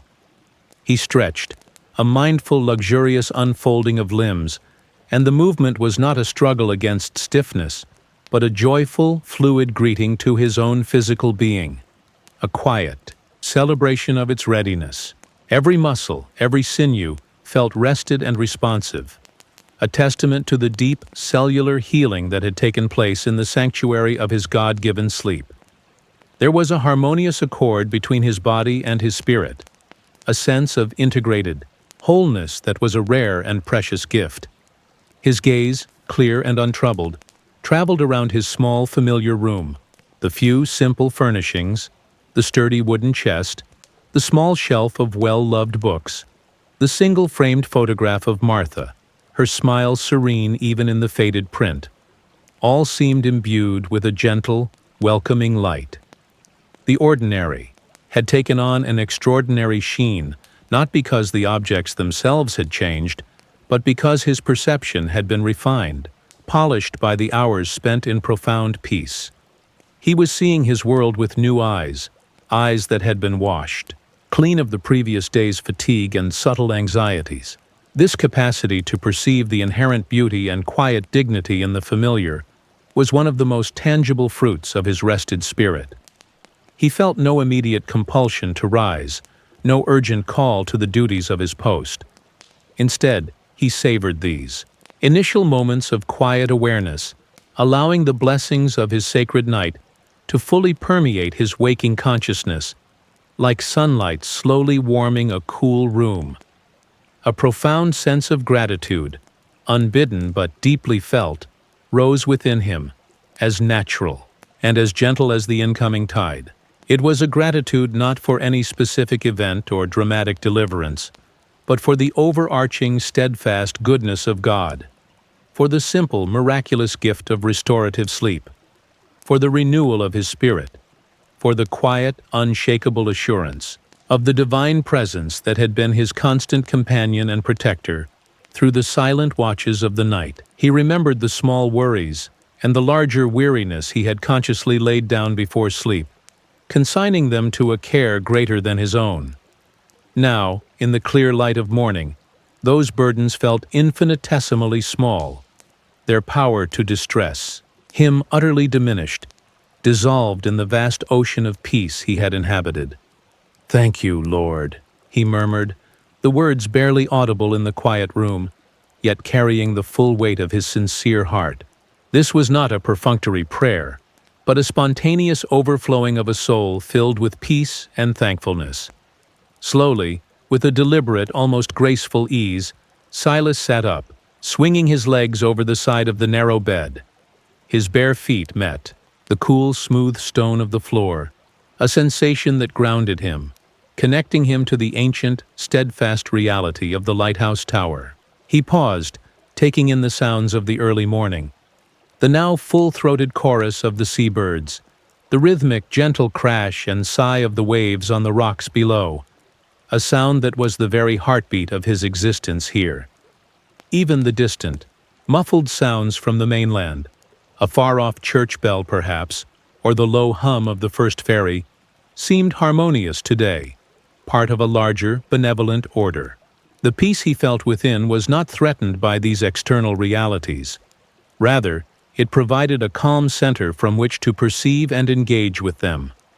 He thought of the day ahead, the meticulous tending of the great lamp, the weather observations, the log entries, the constant, quiet vigilance that was his life's work. But these thoughts carried no sense of drudgery or heavy obligation. Instead, there was a quiet readiness, a calm sense of purposefulness. The profound weariness that had sometimes colored his perception of his duties was entirely absent. In its place was a gentle, sustained energy, a feeling of being thoroughly equipped, not just physically, but spiritually and emotionally, for whatever the unfolding hours might hold. The peace he had been given was not a passive, fragile state, but an active, resilient strength, a deep wellspring from which he could draw throughout the day. He had been truly filled, and from that fullness, he was now ready to pour out in service. His first conscious act, before even beginning his morning ablutions, was to stand by his small window and look out at the nascent day. The sun, a magnificent disk of molten gold, was just beginning to crest the sharp line of the eastern horizon, sending brilliant shafts of light across the surface of the sea, transforming the gray waters into a shimmering expanse of diamonds and sapphires. The air was crystalline, fresh, and invigorating. He watched, not as a mere observer, but as a participant in this daily miracle, his own renewed spirit resonating with the glory of the new creation unfolding before him. This conscious pause, this deliberate act of witnessing and appreciating the dawn, was a way of aligning himself with the rhythms of grace, of inviting the beauty and hope of the morning to permeate his being, further solidifying the peace within. He recalled the scripture, "The steadfast love of the Lord never ceases. His mercies never come to an end. They are new every morning. Great is your faithfulness." Standing there, witnessing the majesty of the sunrise, feeling the profound peace within his own soul, Silas knew the truth of those words with an experiential certainty that transcended intellectual understanding. The night had been a testament to God's faithfulness in providing rest and renewal. The dawn was a fresh declaration of his never-ending mercies, and his own heart, calm and grateful, was a small reflection of that great, unwavering faithfulness. He was ready to meet this new day, not in his own strength, which he knew to be frail and often faltering, but in the quiet, resilient strength that had been poured into him during the sacred healing hours of his God-given sleep. The keeper of the light was, himself, filled with an unquenchable, peaceful light. Silas moved from his small sleeping alcove into the main living area of the tower, his steps quiet and measured on the worn wooden floorboards. The soft, golden light of the newly risen sun now streamed more fully through the larger window, illuminating the familiar rustic space with a cheerful, welcoming glow. The air was fresh and cool, carrying the invigorating scent of the sea and the faint, comforting aroma of old books and beeswax polish from his simple furniture. He felt a profound sense of homecoming, not just to his physical dwelling, but to himself, to a version of Silas Blackwood that was rested, centered, and imbued with a quiet, resilient joy. The peace cultivated through the night was not a fragile bubble, easily burst by the first contact with the day's realities, but a deep, internal reservoir, readily accessible and remarkably steady. His first task, before even thinking of breakfast, or the official duties of his post, was to ascend the narrow, winding stone staircase to the lantern room. This was a daily ritual, a pilgrimage almost, to greet the great lamp that was his charge and his companion. Each step upward was familiar, the coolness of the ancient stone under his hand on the railing, the slight echo of his footfalls in the enclosed space. As he climbed, he felt a sense of anticipation, not of burden, but of partnership. He and the lamp. They were a team, dedicated to the same unwavering purpose: to shine a light in the darkness, to offer guidance and hope. Today, that shared purpose felt particularly meaningful, resonating with the deep peace and renewed spirit he carried within him. Reaching the lantern room, he was met by the intricate beauty of the great Fresnel lens, its myriad prisms now catching the morning sun, fracturing it into 1,000 tiny rainbows that danced on the curved walls. The lamp itself, its electric heart now dormant after its night of faithful service, stood silent and majestic. Silas ran a gentle hand over the cool, smooth glass of the lens, a gesture of respect and affection. He then moved to the outer walkway, a narrow circlet of iron that girdled the top of the tower, offering a breathtaking panoramic view of the ocean and the coastline. The sea, now a brilliant, sparkling blue under the morning sun, stretched to the horizon, its surface ruffled by a gentle breeze. The coastline, a rugged tapestry of granite cliffs and dark green spruce, looked fresh and newly created. He breathed deeply of the clean, salt-laden air, a taste of wildness and freedom that always invigorated his soul. This high, solitary perch was his watchtower, his sanctuary, his place of clearest perspective. Standing there, buffeted by the gentle morning wind, looking out over the vast expanse of God's creation, Silas felt an overwhelming sense of awe and gratitude. The anxieties that might have subtly clung to him in previous days, even after a night's sleep, were completely absent. In their place was a profound sense of trust, a deep-seated knowing that the same God who had fashioned this magnificent universe, who held the oceans in the hollow of his hand, was also intimately involved in the details of his own small life, and in the lives of all who sailed these waters. The peace he had experienced in the depths of the night was not just an internal feeling. It was a reflection of the inherent order and benevolent governance of the cosmos itself. He was a small part of a vast, harmonious whole, and in that understanding, he found an unshakable serenity. He began his meticulous morning inspection of the lamp and its mechanisms. Every part was checked with practiced care, every surface cleaned and polished. These were not just rote tasks, but acts of dedication, of ensuring that this vital beacon would be ready for its next nightly vigil. His movements were efficient, yet unhurried, his focus absolute. The peace within him translated into a calm, precision, a quiet competence that made the work feel less like labor and more like a form of worship. He was tending the light, both literally and metaphorically, his own inner light, rekindled by God's grace, now enabling him to serve the physical light with renewed devotion. He recalled the words of Jesus, "Let your light shine before others, that they may see your good deeds and glorify your Father in heaven." His work here, in this solitary tower, was largely unseen, yet he knew it was a vital service, a silent testimony to a faithfulness that mirrored, in its own small way, the faithfulness of God. After completing his checks in the lantern room, he descended the winding stairs, the sense of peace and quiet purpose accompanying him. The aroma of brewing coffee, rich and inviting, soon began to fill his small living quarters. He prepared a simple breakfast: oatmeal with raisins, a piece of toast, and ate it slowly, seated at his small table by the window, watching the gulls wheel and cry over the water. There was no rush, no sense of being driven by the clock.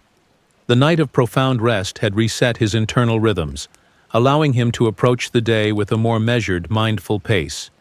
He was fully present to the simple pleasures of the morning: the warmth of the coffee cup in his hands, the taste of the wholesome food, the beauty of the ever-changing seascape outside his window.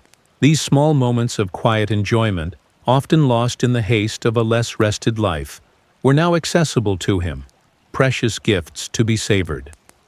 Later in the morning, as he sat at his desk making entries in the official Lighthouse log, he found his thoughts clear, his concentration sharp.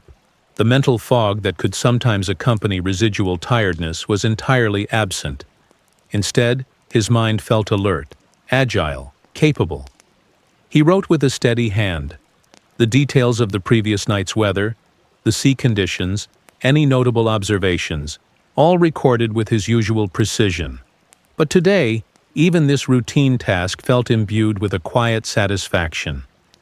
The peace he carried was not a dreamy, disengaged state, but one that enhanced his ability to focus, to perform his duties with clarity and diligence. It was a practical peace, a working peace, perfectly suited to the demands of his responsible life. Midday brought a visit from a small supply boat, a monthly occurrence that brought him fresh provisions, mail, and a brief opportunity for human conversation. On previous occasions, Silas had sometimes felt a subtle antsiness during these visits, a slight impatience to return to his solitude, or a weariness at the effort of social interaction.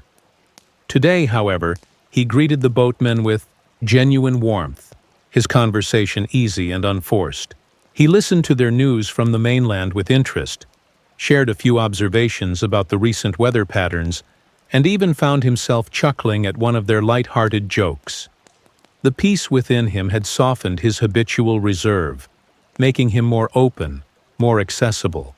When they departed, leaving him once more to his solitary watch, he felt not a sense of relief, but a quiet appreciation for the brief connection, a reminder that even in his isolated tower, he was part of a wider community. His solitude was not loneliness, especially not today. The afternoon was spent in various routine maintenance tasks around the tower and its small outbuildings, mending a section of fence, checking the fuel levels for the backup generator, touching up some paintwork on a weathered windowsill. These were humble, practical jobs, yet Silas approached them with the same quiet sense of purpose and peace that had characterized his morning. He worked steadily, his movements economical, his mind calm. He found a simple satisfaction in the work of his hands, in bringing order and repair to his small domain. This, too, felt like an extension of the divine order, a small participation in the ongoing work of creation and sustenance. There was no sense of drudgery, only a quiet contentment in useful labor, performed from a place of inner rest. As the afternoon began to wane, and the sun started its slow descent towards the western horizon, Silas felt a familiar, gentle weariness begin to settle in his limbs.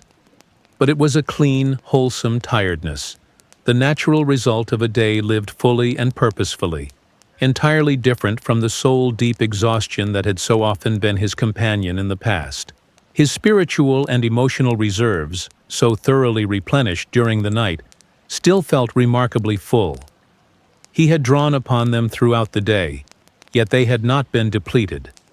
The peace of God, he was discovering anew, was not a finite commodity, but an ever-flowing spring. He looked towards the evening, and the prospect of another night's watch, not with apprehension, but with a calm readiness, knowing that when the time came for his own rest, the same loving divine presence would be there to meet him, to renew him, to fill him once more with that perfect life-giving peace. The day had been a testament to the enduring power of a night well rested in the Lord. The descending sun began to paint the western sky with broad strokes of orange, crimson, and deepening indigo, a spectacular silent farewell to the day. Silas stood on the narrow walkway outside the lantern room, leaning against the cool iron railing, watching the daily masterpiece unfold. The sea below reflected the fiery hues, its surface shimmering like molten metal. A gentle evening breeze, carrying the cool, damp scent of the approaching night, stirred his gray hair. He was not consciously praying, not formulating specific thoughts or petitions. He was simply present, immersed in the grandeur of the moment, his spirit quiet and receptive. The profound peace that had been his anchor since his awakening was still a steady, unwavering presence within him, a calm harbor in which his soul rested, regardless of the external beauty or the impending darkness. This was not a peace dependent on circumstance, but one rooted in a much deeper, more constant reality. He thought of the many sunsets he had witnessed from this very spot, each one unique, each a fresh declaration of God's artistry. There had been stormy sunsets, where the sun battled through ragged clouds, casting dramatic, almost violent beams of light. There had been mist-shrouded sunsets, where the light was diffused into a soft ethereal glow, blurring the lines between sea and sky. And then there were evenings like this, clear and calm, where the beauty was so pure, so serene, it almost brought tears to his eyes. Each sunset, in its own way, spoke to him of the cyclical nature of life, of endings and beginnings, of the faithfulness of God who ordained both the light and the darkness. And in that faithfulness, there was immense comfort. As the last sliver of the sun dipped below the horizon, the great lamp above him, meticulously prepared earlier in the day, automatically sprang to life. Its powerful electric heart ignited, and the precisely engineered lenses began their work, gathering the light and projecting it outwards in its strong, unwavering beam. The transition was seamless, a testament to both human engineering and the ordered laws of physics. Silas watched as the first sweep of light cut through the rapidly deepening twilight, a resolute finger tracing its arc across the darkening waters, a silent promise. "The light shines in the darkness," he murmured to himself, the familiar words from John's Gospel taking on a fresh immediacy. "And the darkness has not overcome it." His own role, he felt, was to be a faithful steward of this small physical echo of that great spiritual truth. He remained on the walkway for a while longer, watching as the stars began to emerge, first the brightest planets, then the more distant, glittering constellations, pricking the velvet fabric of the night sky. The sheer immensity of the universe, displayed in such breathtaking clarity from his isolated vantage point, always filled him with a sense of profound humility and awe. What was man, the psalmist had asked, that God should be mindful of him? Yet Scripture, and his own deep experience, affirmed that God was mindful, intimately so. The same divine intelligence that orchestrated the dance of galaxies was also attuned to the quiet beating of a human heart, to the hopeful flicker of a human spirit.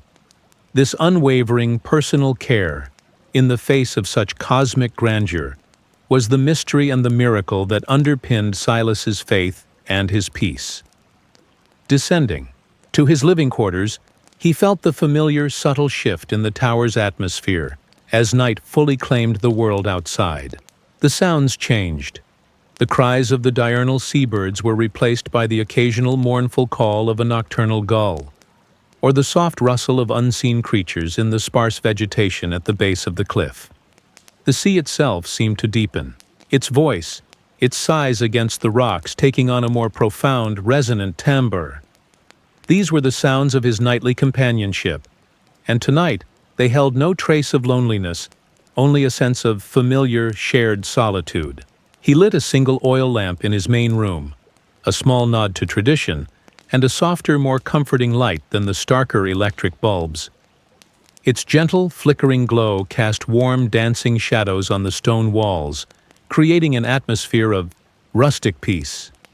He prepared a simple supper, a bowl of hearty fish chowder he had made earlier, its savory aroma filling the small space.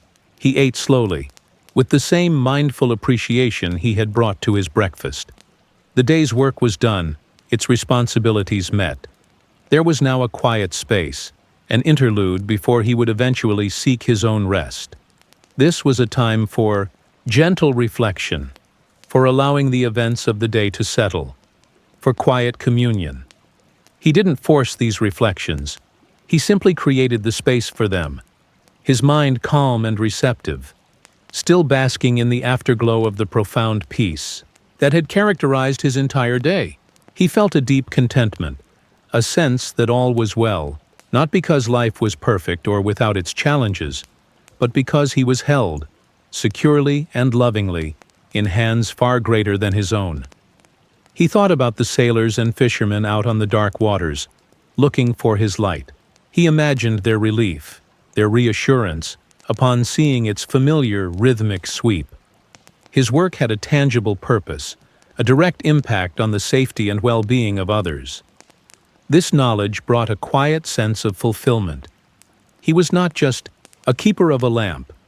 He was a guardian of passage, a small instrument of a larger providence. And this sense of purpose, too, contributed to his inner peace. He was doing what he was called to do, in the place where he was called to be. There was a rightness to it, a simple integrity that resonated with the deepest chords of his being. He picked up his Bible again, not with the intention of deep study, but for companionship, for the comfort of its familiar words. He turned to the Psalms, his go-to source for solace and praise. His eyes fell on Psalm 91.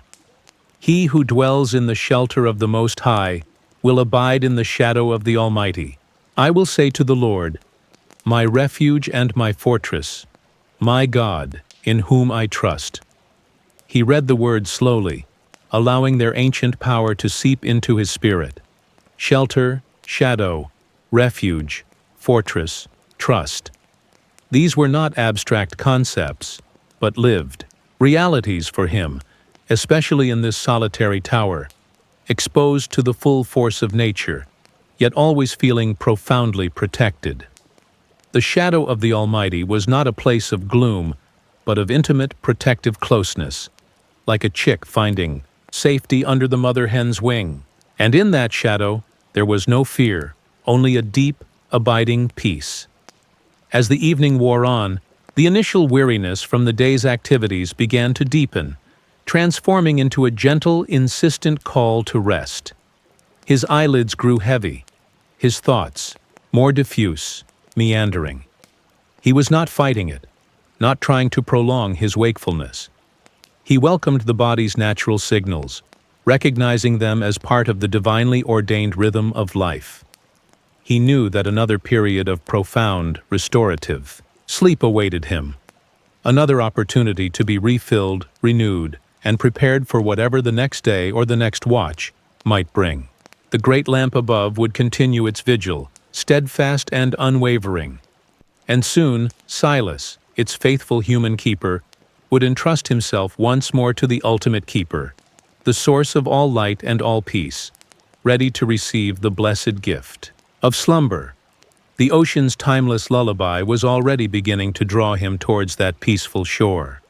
The gentle mantle of approaching slumber began to settle over Silas, its weight comforting and familiar. The labors of the day, performed from a place of sustained peace, had led not to agitated exhaustion, but to a pleasant, wholesome weariness that his body welcomed as a precursor to deep restoration. The oil lamp on his table cast a soft, flickering circle of light, creating a small, warm haven against the vast, cool darkness that pressed against the tower walls from the outside. The rhythmic sweep of the great lighthouse beam overhead, though unseen from his current position, was a constant subliminal reassurance, its silent cadence a lullaby for his subconscious. He felt a profound sense of contentment, a quiet gratitude for a day lived in the gentle strength of a peace that had been so generously gifted to him the night before, a peace that had proven itself resilient and abiding. He sat in his worn armchair, the old Bible resting unread on his lap. His gaze was unfocused, directed towards the small, deep-set window that offered a limited view of the star-dusted night sky. He wasn't actively thinking about specific worries or future plans. His mind, like a calm sea after the wind has died, was still and reflective, mirroring the tranquility that had become its baseline. The small anxieties that might have pricked at him on previous evenings, concerns about an aging piece of machinery in the lantern room, a worrying weather forecast for the coming days, or even just the subtle undercurrent of loneliness that could sometimes surface in his solitary life, were conspicuously absent. The peace he had found was not a fragile veneer that cracked under the slightest pressure, but a deep, internal bedrock that had absorbed the day's small impacts without fracturing. He thought of the disciples in the upper room after Jesus' ascension, waiting. There must have been uncertainty, perhaps fear, but also an expectant hope. Silas felt a kinship with that waiting, not for a dramatic Pentecostal event, but for the quiet, nightly miracle of restorative sleep, for the gentle infilling of the Spirit that he had come to associate with those sacred hours of surrender. He had learned that true preparedness for any task, any watch, began not with frantic effort, but with quiet receptivity, with allowing himself to be filled from a source beyond his own limited reserves. And so, his approach to sleep was no longer a passive succumbing to exhaustion, but an active, trusting cooperation with a divine invitation to renewal. His body's natural rhythms were signaling the approaching need for deep rest. A yawn, wide and unresisted, escaped him. His eyelids felt heavy, like velvet curtains slowly drawing closed. The sounds of the night, the distant rhythmic sigh of the waves, the soft murmur of the wind around the tower's ancient stones, the occasional creak of the structure settling, were no longer distinct entities, but were merging into a soothing, undifferentiated hum, a perfect auditory backdrop for the descent into slumber. These were the familiar sounds of his solitude, and tonight they were sounds of profound peace, not of isolation. He was alone, yet profoundly not alone. He rose slowly from his chair, the old floorboards groaning a soft, familiar complaint under his weight. He carefully marked his place in the Bible, though he hadn't read much, and set it on the table. He then performed his simple nightly rituals, checking that the oil lamp was burning safely, ensuring the door to the outer walkway was securely latched against the night winds, taking a final look at the barometer, whose needle remained steady, promising another night of relative calm. Each small action was performed with a mindful deliberateness, a quiet bringing of order to his small domain, mirroring the inner order that grace had established in his soul. These were not tasks performed out of anxiety, but out of a peaceful sense of stewardship, of responsible care.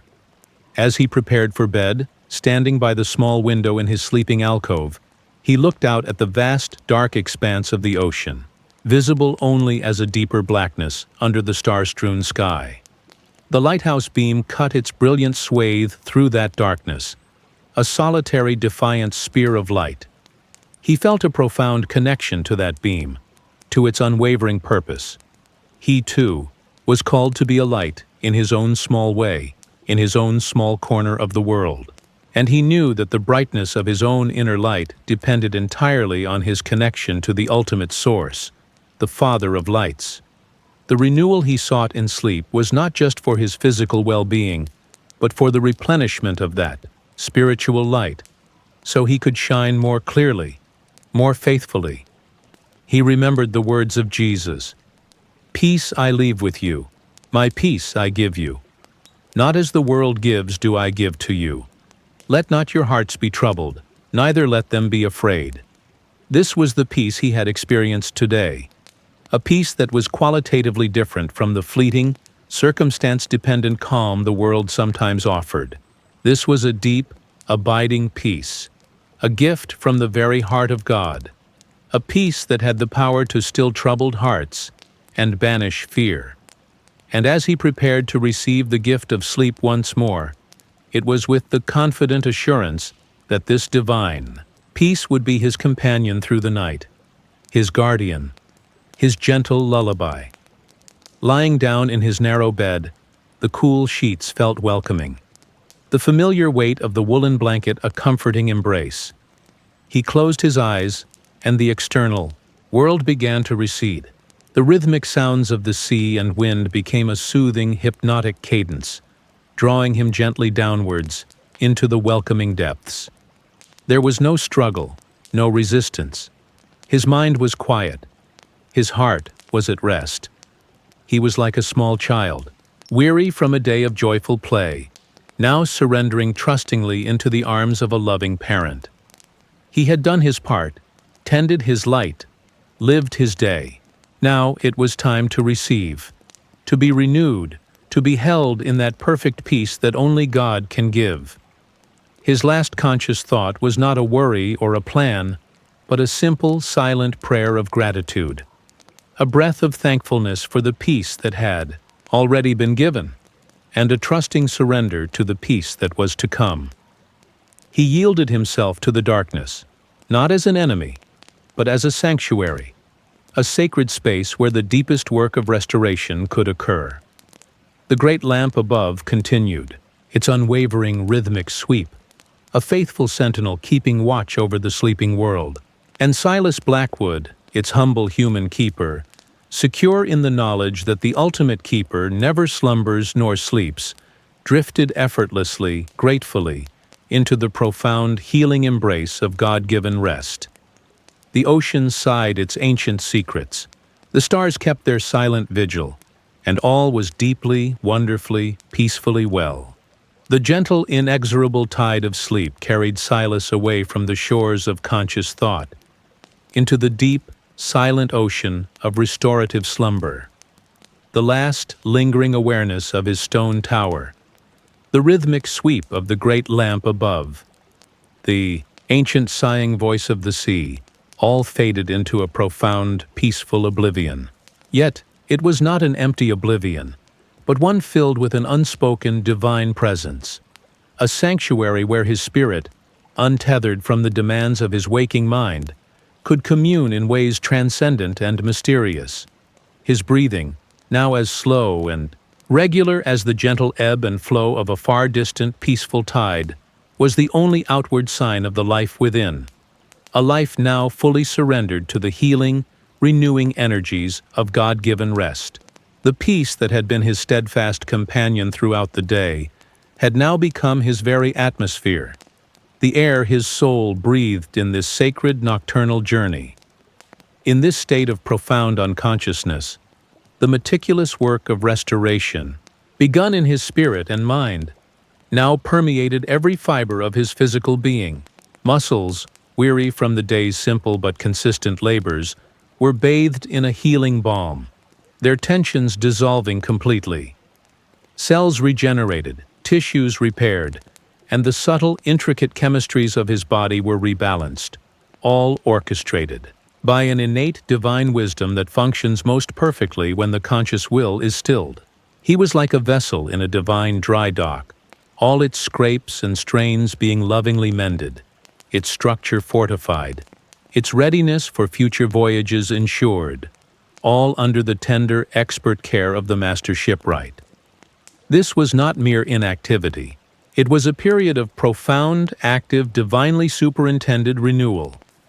If dreams visited him in these deepest hours, they were not the troubled, fragmented narratives of an anxious mind, but more akin to whispers from a loving eternity. Perhaps a sense of boundless light, of ineffable joy, of being enfolded in an embrace of unconditional love. Or maybe there were no images at all, just a pure, undifferentiated state of being, a peaceful merging with the infinite calm that is the heart of God. These were not experiences to be recalled or analyzed, but rather immersions that cleansed, healed, and subtly recalibrated his spirit at its deepest level, preparing him to awaken not just rested, but fundamentally renewed, his inner compass more surely aligned with the true north of divine love. The great lighthouse lamp, high above his sleeping form, continued its tireless, sweeping vigil, its beam a resolute finger of light probing the vast darkness of the North Atlantic, a steadfast promise of guidance and hope to any mariner navigating the perilous waters. It was a physical manifestation of the spiritual truth that even in the deepest night of the soul, God's light never ceases to shine, his vigilance never falters.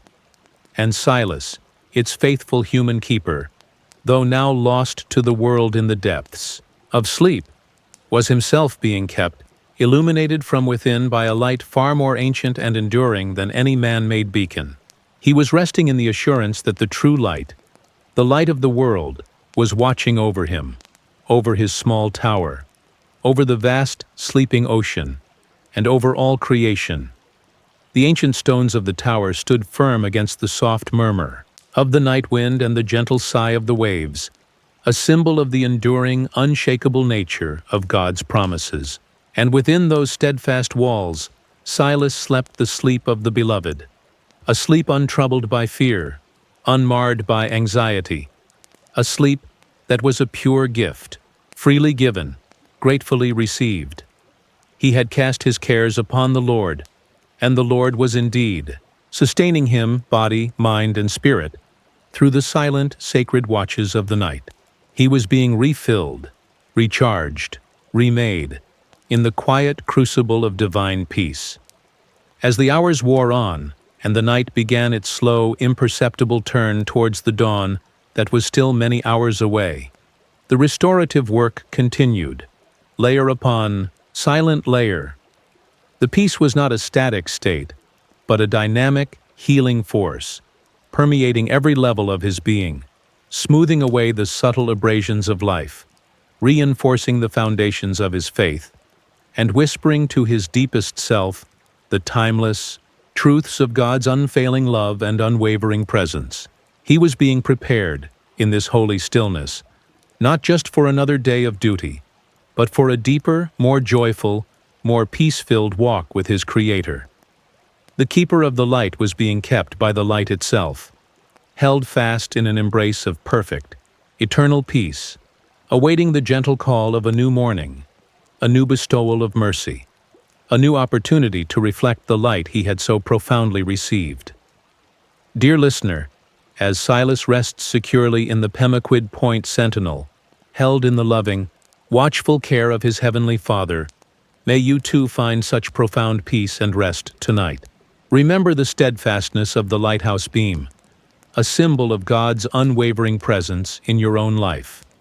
Release the cares of this day, the uncertainties of tomorrow, into His capable hands. Trust in His promise to give His beloved sleep. Allow the gentle rhythm of this story, the timeless sigh of the ocean, to draw you into a sanctuary of calm. Breathe in His peace, exhale your worries, and surrender to the restorative, healing embrace that awaits you.